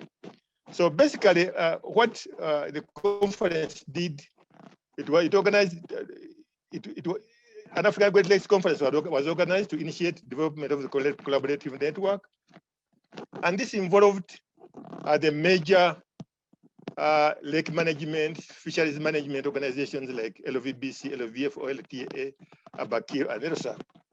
Then, of course, we had lakes which don't have these ones represented by senior officials. So from that, a number of influencing factors were identified. And again, some of those have been highlighted in these meetings. Factors like human population, water and sanitation, biodiversity loss, overfishing, fish species introductions, cage aquaculture, nutrient enrichment, pollution, invasive weeds, climate change, land use change, and so forth. All these are actually issues that were identified. Now, we looked at the governance systems, and again, I'm trying to answer the question that is cross-lake collaboration feasible, or is it necessary? And is it necessary? So we also looked at the governance systems, and we already have governance systems. Most of these lakes actually have regional organizations, like what Dr. Tab has been talking about at the LVFO. And what normally happens here is that the national institutions and the management institutions of the European countries provide the knowledge. The regional management organization harmonizes the information. Then the harmonized interventions are adapted by the European countries, and then these are translated into policies and regulations. So we see that, first of all, the issues are similar. Secondly, there can be a system for the different lakes to be talking to each other. And in that slide, we just has summarized some of the influencing factors. And if you look at the area in red, actually shows lakes where these factors are actually almost similar. In other words, as we talk as different lake advisory committees, we need to realize that we are addressing similar problems. And therefore, there's need for the different groups, not just to talk within the group itself, but for us to have a mechanism for these groups actually to talk to each other. And we did demonstrate this by having, we got the African Great Lakes Conservation Fund and implemented a pilot project, which again demonstrated the necessity and the feasibility. And I would like Colin to continue from there. Thank you. Thanks, Dr. So again, just so time, we'll keep moving quickly, but all of this is being documented as a 5-year overview by Dr. Richard Agutowayo, and will be circulated to the group afterwards. So we're wrapping up the African Great Lakes Conservation Fund. 5 of the, looks like somebody's maybe. I'm sorry. Override me. So we took no problem, Denny. Let me reshare. We took 5 of those 26 priorities and followed them up with grants under the African Great Lakes Conservation Fund, which is just wrapping up at the end of this month. It was supported by the MacArthur Foundation and came directly out of our mutual conference findings. So I'll just cover a few of them just to highlight them. A number have already come up today. So the African Great Lakes Information Platform, that's now hosted by the University of Nairobi. Great support from ACARE. Please visit it, put your summaries, your interventions, use it to support the work of your committees. It's there as a resource for you, and if you see improvements needed, point that out to Dr. Alago and the Nairobi team, the ACARE team, and us. It's a really important resource, and so funding for having that to be hosted at University of Nairobi and updated was a key African Great Lakes Fund effort. Another was ACARE, all that or much that you're benefiting from with the past meeting, the network, and the communications. Not fully funded by the African Great Lakes Fund, but a lot of that funding and great work from ACARE and the increasing partnerships with institutions and across the North American Great Lakes, which was grounded in the conference effort and has gone to become so much more. Really great work was done to promote best management practices in caged aquaculture. This is work of a large partnership that Richard Agutowayo coordinated, creation of a Great Lakes Aquaculture Network, publications, a mobile application. Please look at the write-up and follow up to learn more. As multiple Lake Committee representatives have mentioned, this is a continuing threat. It's also an opportunity. So getting this caged aquaculture right in the African Great Lakes going forward in terms of sustainability, biodiversity protection, and community benefits is critical. And this was an important step in that direction. We've also talked about climate change as a major issue and sedimentation linked to climate change. BirdLife International received a grant from the African Great Lakes Conservation Fund where they did sediment fingerprinting, vulnerability assessments with communities, and ended up with over 1 million new trees targeted in key areas of erosion hotspots using a technique that we believe that can be replicated elsewhere across the African Great Lakes. And the team from Tafiri really helped to advance, along with other partners, LVFO and otherwise, and the electronic fish catch assessment approach. So this is a really important way to improve data and therefore improve management going forward. We were able, through the fund, Tafiri was able to advance that software, get that increasingly adapted as a national fisheries information platform, as well as link to Lake Victoria work. And that work continues on Lake Tanganyika through Teferi, the Nature Conservancy, and others. So closing out, long-term sustainability. I guess the bad news is the Nature Conservancy is officially closing out its African Great Lakes program at the end of the month. But there's lots of good news. One is, from our perspective, gives us more time and resources to focus on an increasingly Lake Tanganyika-wide effort, which I think everyone knows is really important. But we have really great resources going forward. We've got the results of the African Great Lakes Conservation Fund, and we recommend promoting those results through the paper that I mentioned and you all will see, and through other venues like the African Great Lakes Information Platform. So we can look for additional funders and extend these joint priorities. Continue to work deeply with ACARE, with AFLANET, ACARE for these lake-based scientific committees, AFLANET for cross-lake regional lake management organizations. This increased engagement is really critical and will continue to play a part. Please contribute to the African Great Lakes Information Platform. Please use it. The more we use it, the more it's going to be valuable to each of us. Hopefully we'll have future African Great Lakes conferences. So there's a Kigoma meeting in 2022 that we can, through the speciation in ancient lakes, that we can tack onto.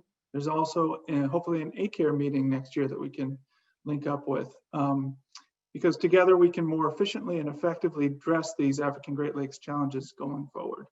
So with that, Ted, I will close out, and thanks for everyone's attention. Thank you, Colin. I saw that Pierre Denis was very excited about presenting soon, so he is ready.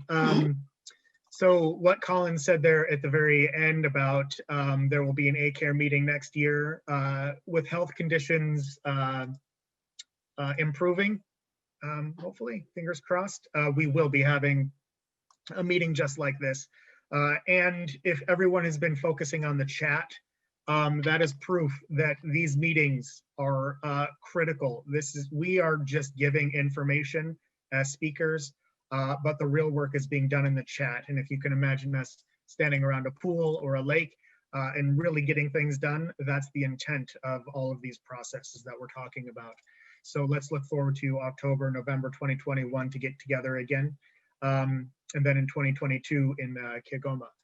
Dr. Pierre Denis Plisner has been helping us a great amount developing an African Great Lakes wide monitoring. As everyone has seen from these presentations, it is necessary. Pierre Denis, thank you so much for joining us. Take it away. Thank you, Ted. Hello, everyone. I present here a summary of the developing program on the monitoring of the Great African Lakes. And this is indeed largely based on preliminary discussion by many stakeholders in 4 countries around Lake Tanganyika. African Great Lakes present a great importance for the livelihood in the region, and they are major ecosystem in the world. And the fisheries produce more than 1.5 million tons of fish per year. They are home to an exceptional biodiversity with more than 1,450 species of fish. And they hold more than 28% of the volume of surface freshwater in the world. Unfortunately, there are important threats concerning the African Great Lakes. Fisheries shows an apparent decrease. It is not known if this is caused by overfishing or related to climate change or both. And climate change is indeed very present in the region and could be linked to important change in productivity level. The anthropogenic pressure is also very strong, with more than 50 million people living in this region, with an important growth rate. This puts a lot of pressure on the resources. Other threats include algal blooms, invasive species, pollution, erosion that increase sedimentation, that disturb the coastal environment. To address those threats, continuous data are very much needed to understand problems so that management measures can be based on solid information. And 5 topics are particularly important: fisheries, water quality, meteorology, biodiversity, and land use. And indeed, there is an added value for a continuous monitoring in a multi-lake approach. Why? All those lakes are impacted by climate and particularly by comparable winds. Those have a considerable importance for the hydrodynamics and the whole ecology of those lakes. It is expected that this comparison will strongly reinforce our knowledge and of each of those lakes. Unfortunately, presently data are few. They are discontinuous often, and there is no harmonization. And during short-term projects, many data are collected. This is true, but in between, sometimes during more than 10 years, data are few or are missing. Of course, there are exceptions, but this is what is generally observed. So this is a problem to really understand what is happening. Indeed, this problem that is observed at one lake is similar to all the lakes. Also, when short-term projects do take place, they are not done at the same time. They are done at different times, and this does not allow comparison neither. Data are just too few and patchy, and this is really a bottleneck for research, and information is really lacking for managers. So researchers and managers that we met all agree that the long-term monitoring is very much advisable. It could start with only a few, but important parameters in order to be sustainable. The objective is a monitoring with no gaps. Later on, very probably some more parameters could be added. What parameter could be included in the continuous multi-lake monitoring? For the monitoring to be sustainable, only few but essential parameters would be monitored. The field parameters include water temperature and transparency, catch per unit of effort, meteorology, change in some key taxa, particularly fish and some plants. Remote sensing parameters include chlorophyll A, cyanobacteria, meteorological information, and land use. Automatic buoys with thermistor change would be extremely useful to acquire a much better knowledge of the hydrodynamics. And indeed, hydrodynamics is really essential to understand many aspects of the ecology of African Great Lakes. How could we proceed for the setting up of the long-term monitoring?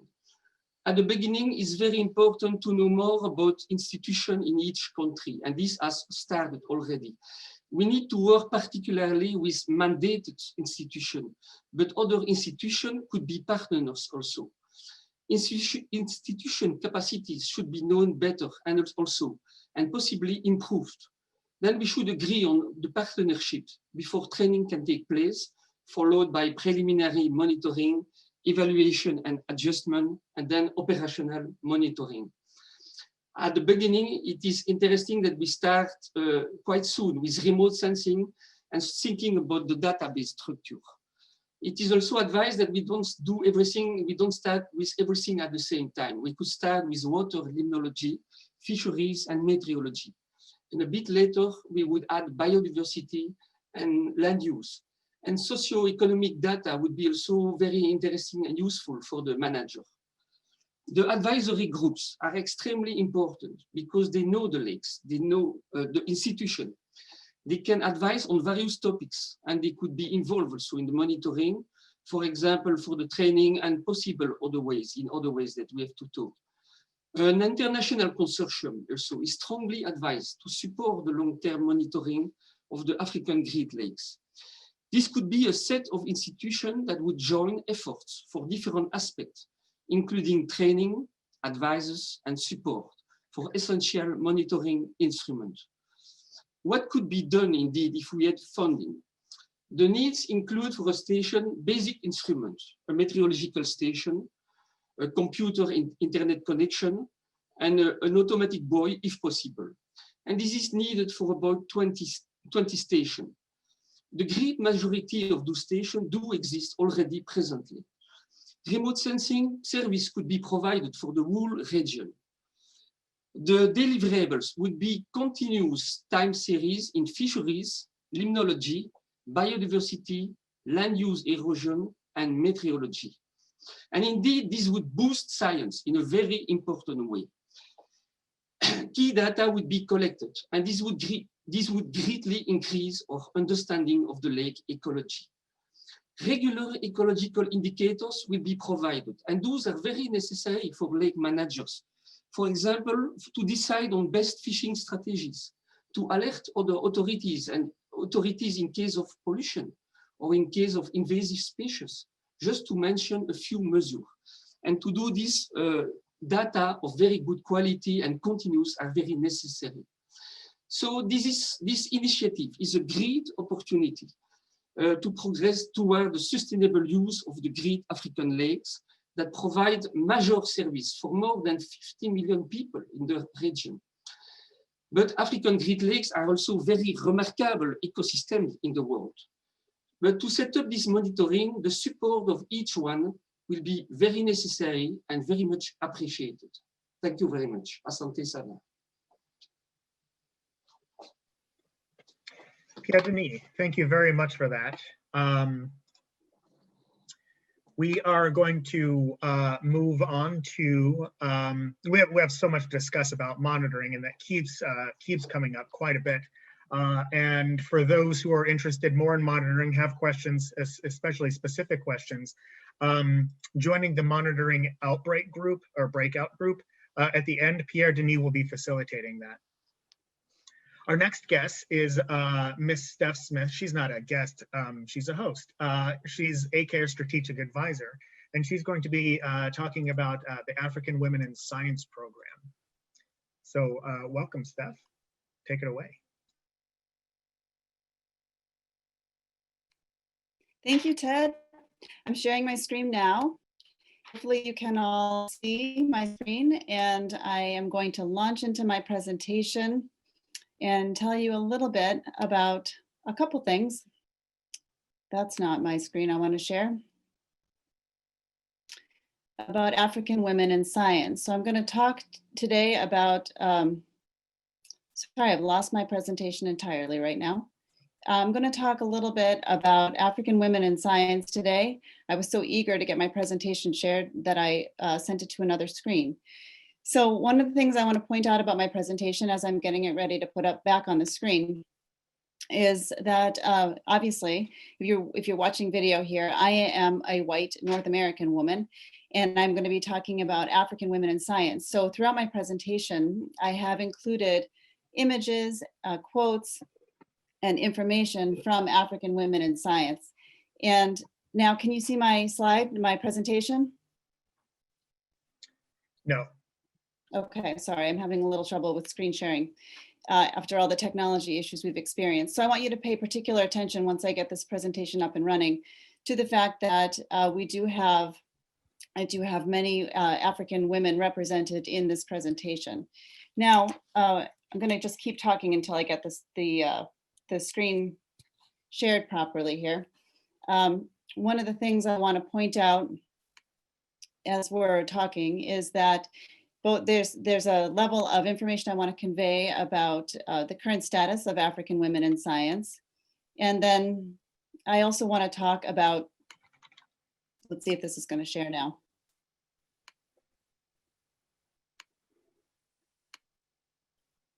Okay, is that working now?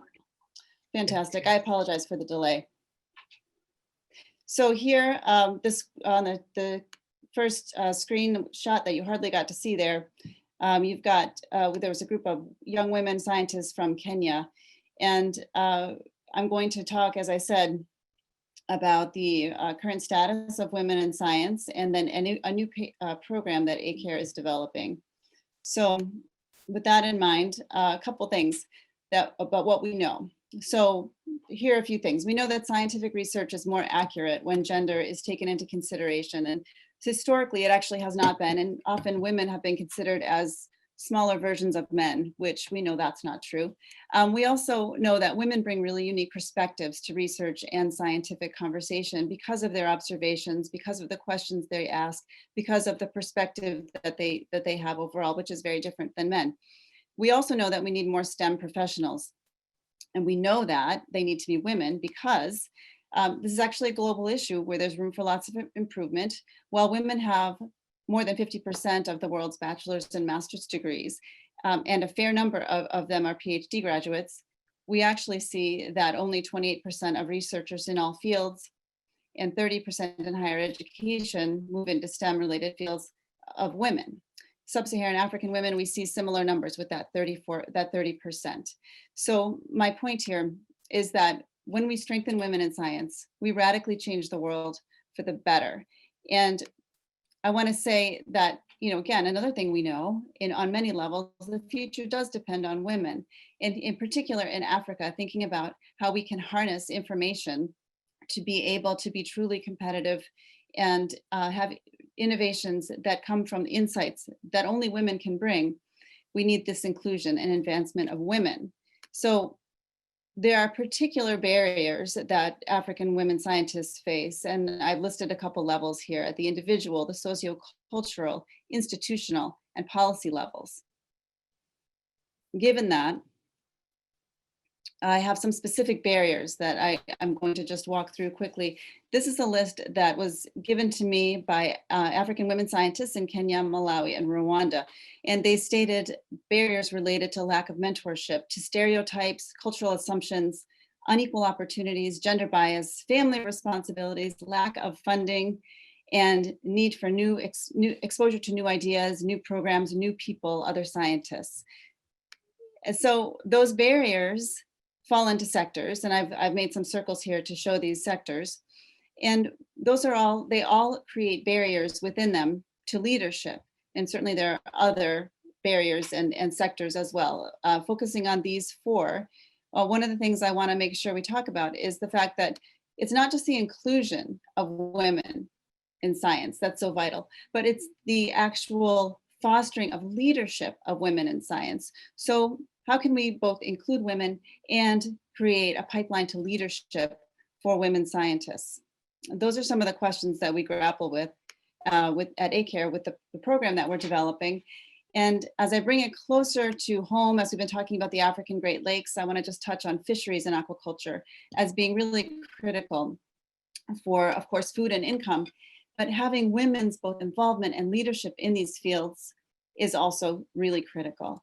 So thinking about that, we want to know, how can we really build capacity for African women scientists to become leaders? So as ACARE has thought about this, we've come up with some solutions, but I say we, and I don't necessarily mean me. I mean the same women from Kenya, Malawi, and Rwanda who told me about the barriers they face, also told me about the solutions that are out there that still need to be built, that we need to figure out how to make more accessible for women in science. As you can see here, we're talking about platforms, ways to share experiences and ideas, ways to engage women more fully in scientific conferences and other opportunities along those lines. Scientific research expeditions, mentorship programs. How do we increase the quality of our laboratory facilities so that women have better places to do their research? And then grant funds so that African women can do this research. And then the links between women and men scientists. How do we make sure that we have these links globally to make sure that this progress can be made? So I'm going to talk to you real briefly about this program that ACARE is building. And we're developing the program to, for this first year in 2021, be a 10-month-long leadership and mentoring program that'll be for a small cohort of African women focused primarily on the African Great Lakes region. The idea is to develop networks and build skills both amongst the women in the cohort, and then figuring out how to connect these into larger networks with the global scientific community.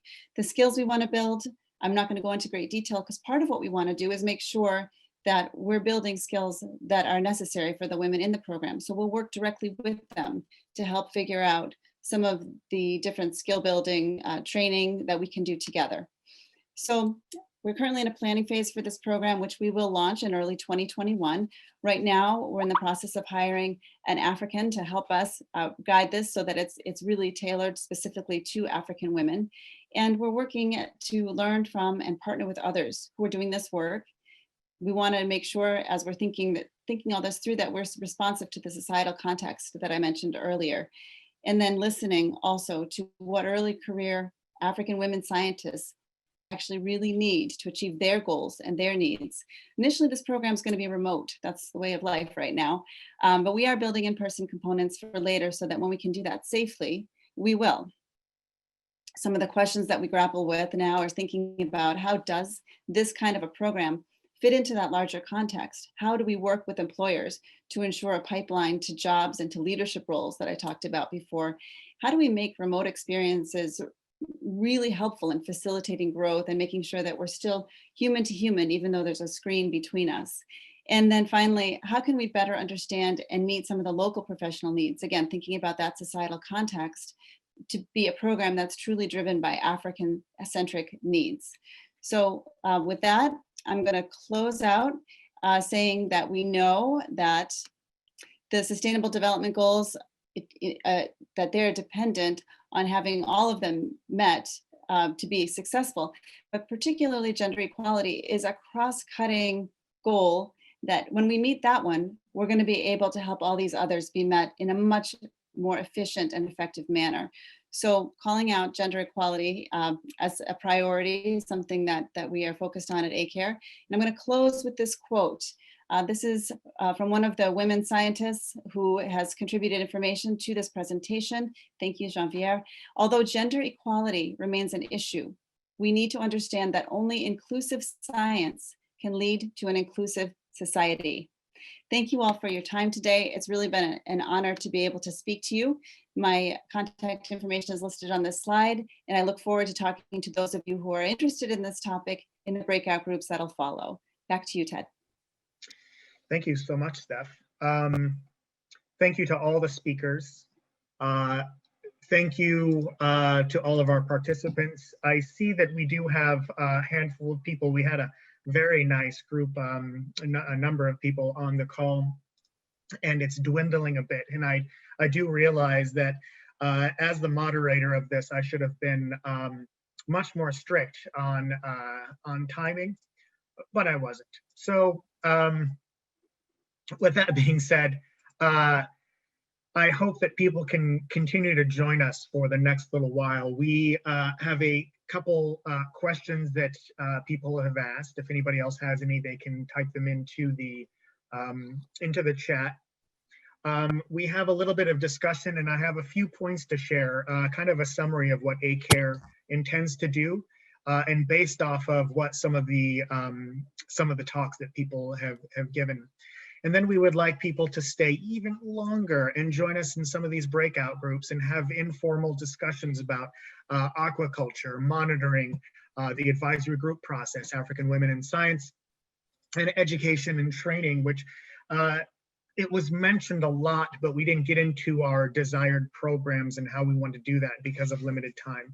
I suppose we should have just made this a half-day workshop, but I'm glad that many of you have stayed on. So again, before some people leave, I'd just like to thank all of our speakers, especially the advisory group members who I gave a very short notice to write their talks and then a short time to give them. Dimple Roy, Matt McCandless, both from ISD, and Sumit Bath for support of this entire meeting. Colin and Richard Ogutu-Uweyo, thank you so much for joining us, and Pierre Denis Plisner also. Steph, of course, part of our staff giving that last talk. Part of, for those that you are staying on, we had a handful of questions. Some of them were just comments. For example, Bob Sterner from the Large Lakes Observatory asked for a citation, which we're going to try and include onto our site as one of the pieces of information. But it has to do with publications per lake, which has been focused on in the past of how much science is going on, the variable being papers being written. And on the African Great Lakes, it is exponentially low compared to, say, the North American Great Lakes. So a pretty good argument for the need to increase efforts, scientific efforts, and harmonizing those efforts, as we've seen on the African Great Lakes. Roderick Kundu asked, are there plans to build capacity, especially for fisheries management staff and fishermen, on identifying potential threats of methane, and that's on the Kivu? And I was wondering if, Fabrice, if you're still on, maybe that would be a question for you.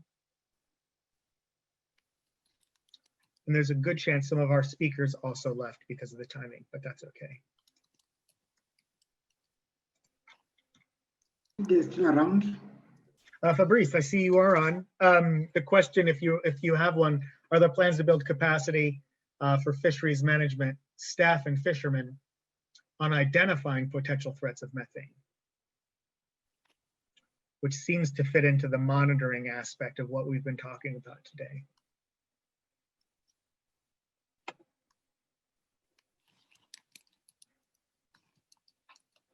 So Fabrice, you're still muted.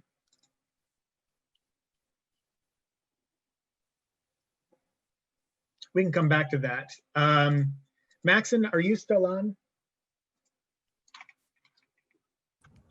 Yes, I am. Matt McCandless from ISD asked, what are the buoys on Lake Malawi and Nyasa measuring? Yeah, so we have a lot of sensors on the buoys. So they are measuring wind speed, direction, wave height, current. This is underwater current. They're also measuring dissolved oxygen, turbidity.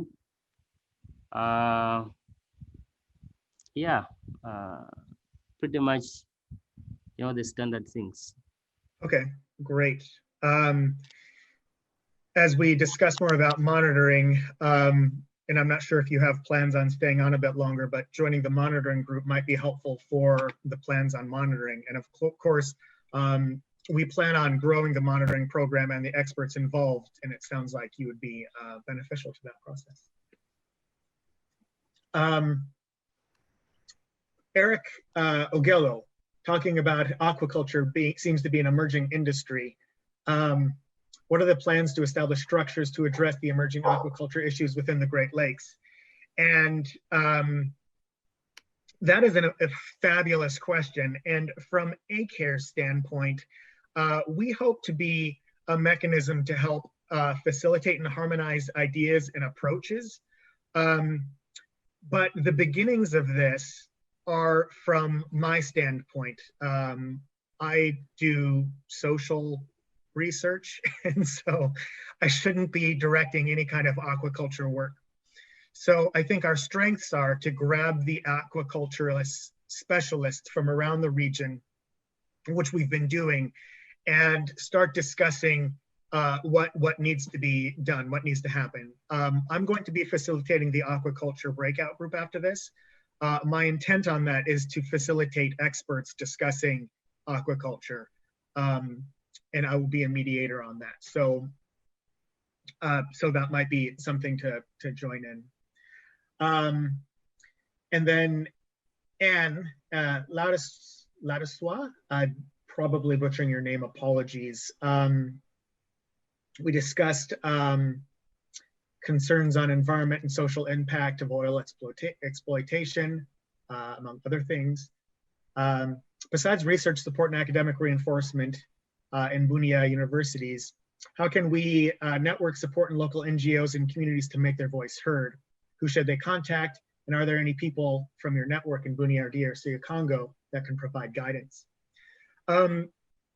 One reason why we crafted developed the advisory groups is so that we have specific experts who we can then talk to. And so at this moment, if you need contacts or who to contact, it would be me in the short term at ted@agl-acare.org. And then we'll get you in touch with our DRC Congo people on the specific lakes to see how we can do that. But this is a slow process of creating collaborative groups to address these issues. So at the moment, we're working with mainly scientists, academics. We've chosen that level specifically because of the passion and because of the knowledge to do that, with the understanding that we'll need to bring in both levels of information and knowledge from the ground up, as well as include, and this was spoken about by Dr. Richard Agutu-Aweo and Colin a bit, is that we need to get the governments and the higher level decision makers involved too. But we want to make sure that we do this in a manner that doesn't have political interference at the beginning and just has strong information and comprehensive knowledge at the beginning. And then Claver at Stephanie, is the Women in Science program only targeting women working on Great Lakes, freshwater science, or all the scientific areas? Interesting question, Steph. Thanks for the question. For this initial round, as we launch this program, we're focused primarily on women in the African Great Lakes region and building networks between them and other women scientists, but also with the advisory groups that you've heard so much about today, making sure that there are connections between these women scientists and the African Great Lakes advisory groups. So for those of you still on, thank you again. I'm going to share my screen and just give a brief overview. A lot of this has been crafted in the past. It's been crafted throughout the many months that we've been working with the advisory groups. And some of it has been identified through what we've just been talking about now. A lot of it's just higher level ideas, so I'm not going to be getting into too many specifics, but this is also meant for further discussion, for you to contact us with more ideas and for you to join us in at some point. So what I'll be sharing here is eventually my presentation. This follows the progress of our meeting today. And what we're trying to do and what we plan on doing, and this comes a lot from our Nature Conservancy and Richard Ogutu-Aweyo's suggestions and guidance and partnerships, is that we need to solidify more partners, especially in the African Great Lakes and those people who are charged with doing actions on those on the African Great Lakes. We've of course been doing that, but we've been growing our network slowly, and so we need to solidify more of these. I went too fast.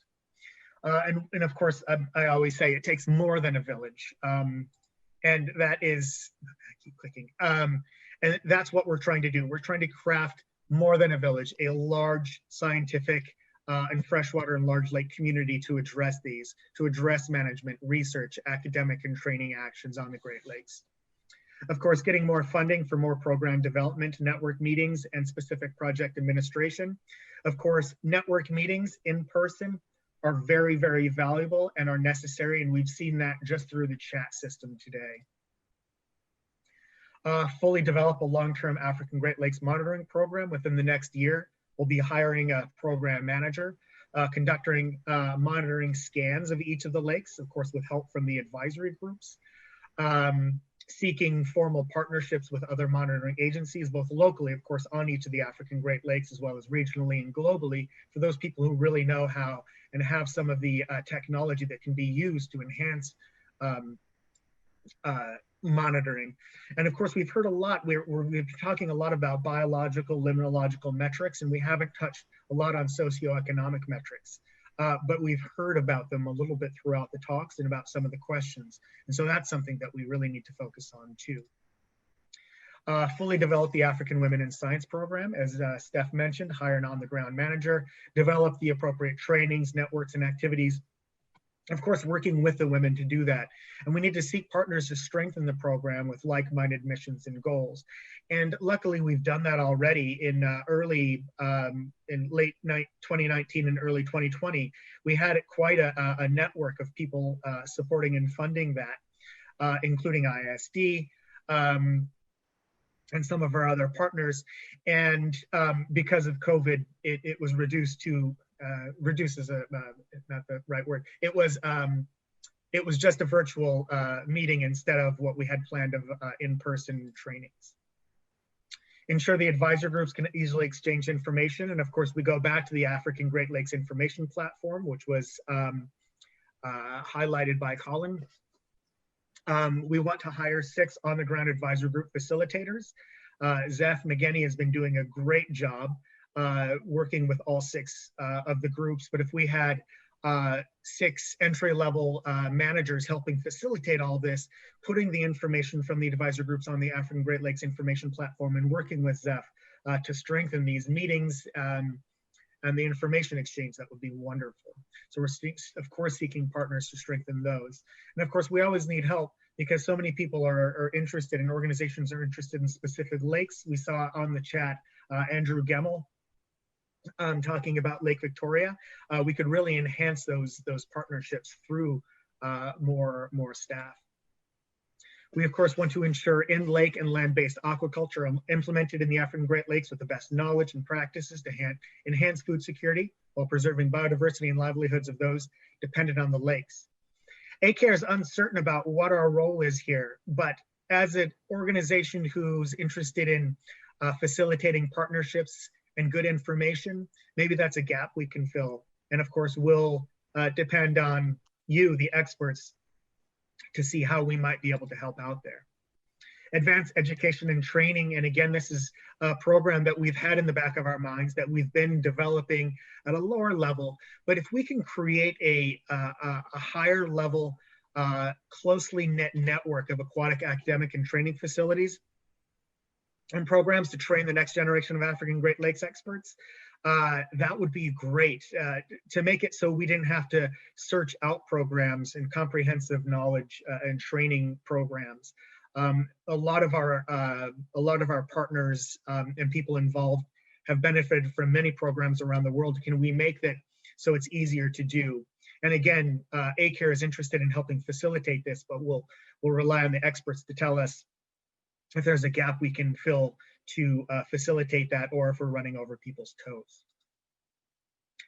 We would like to hold an International Association of African Great Lakes Research Conference.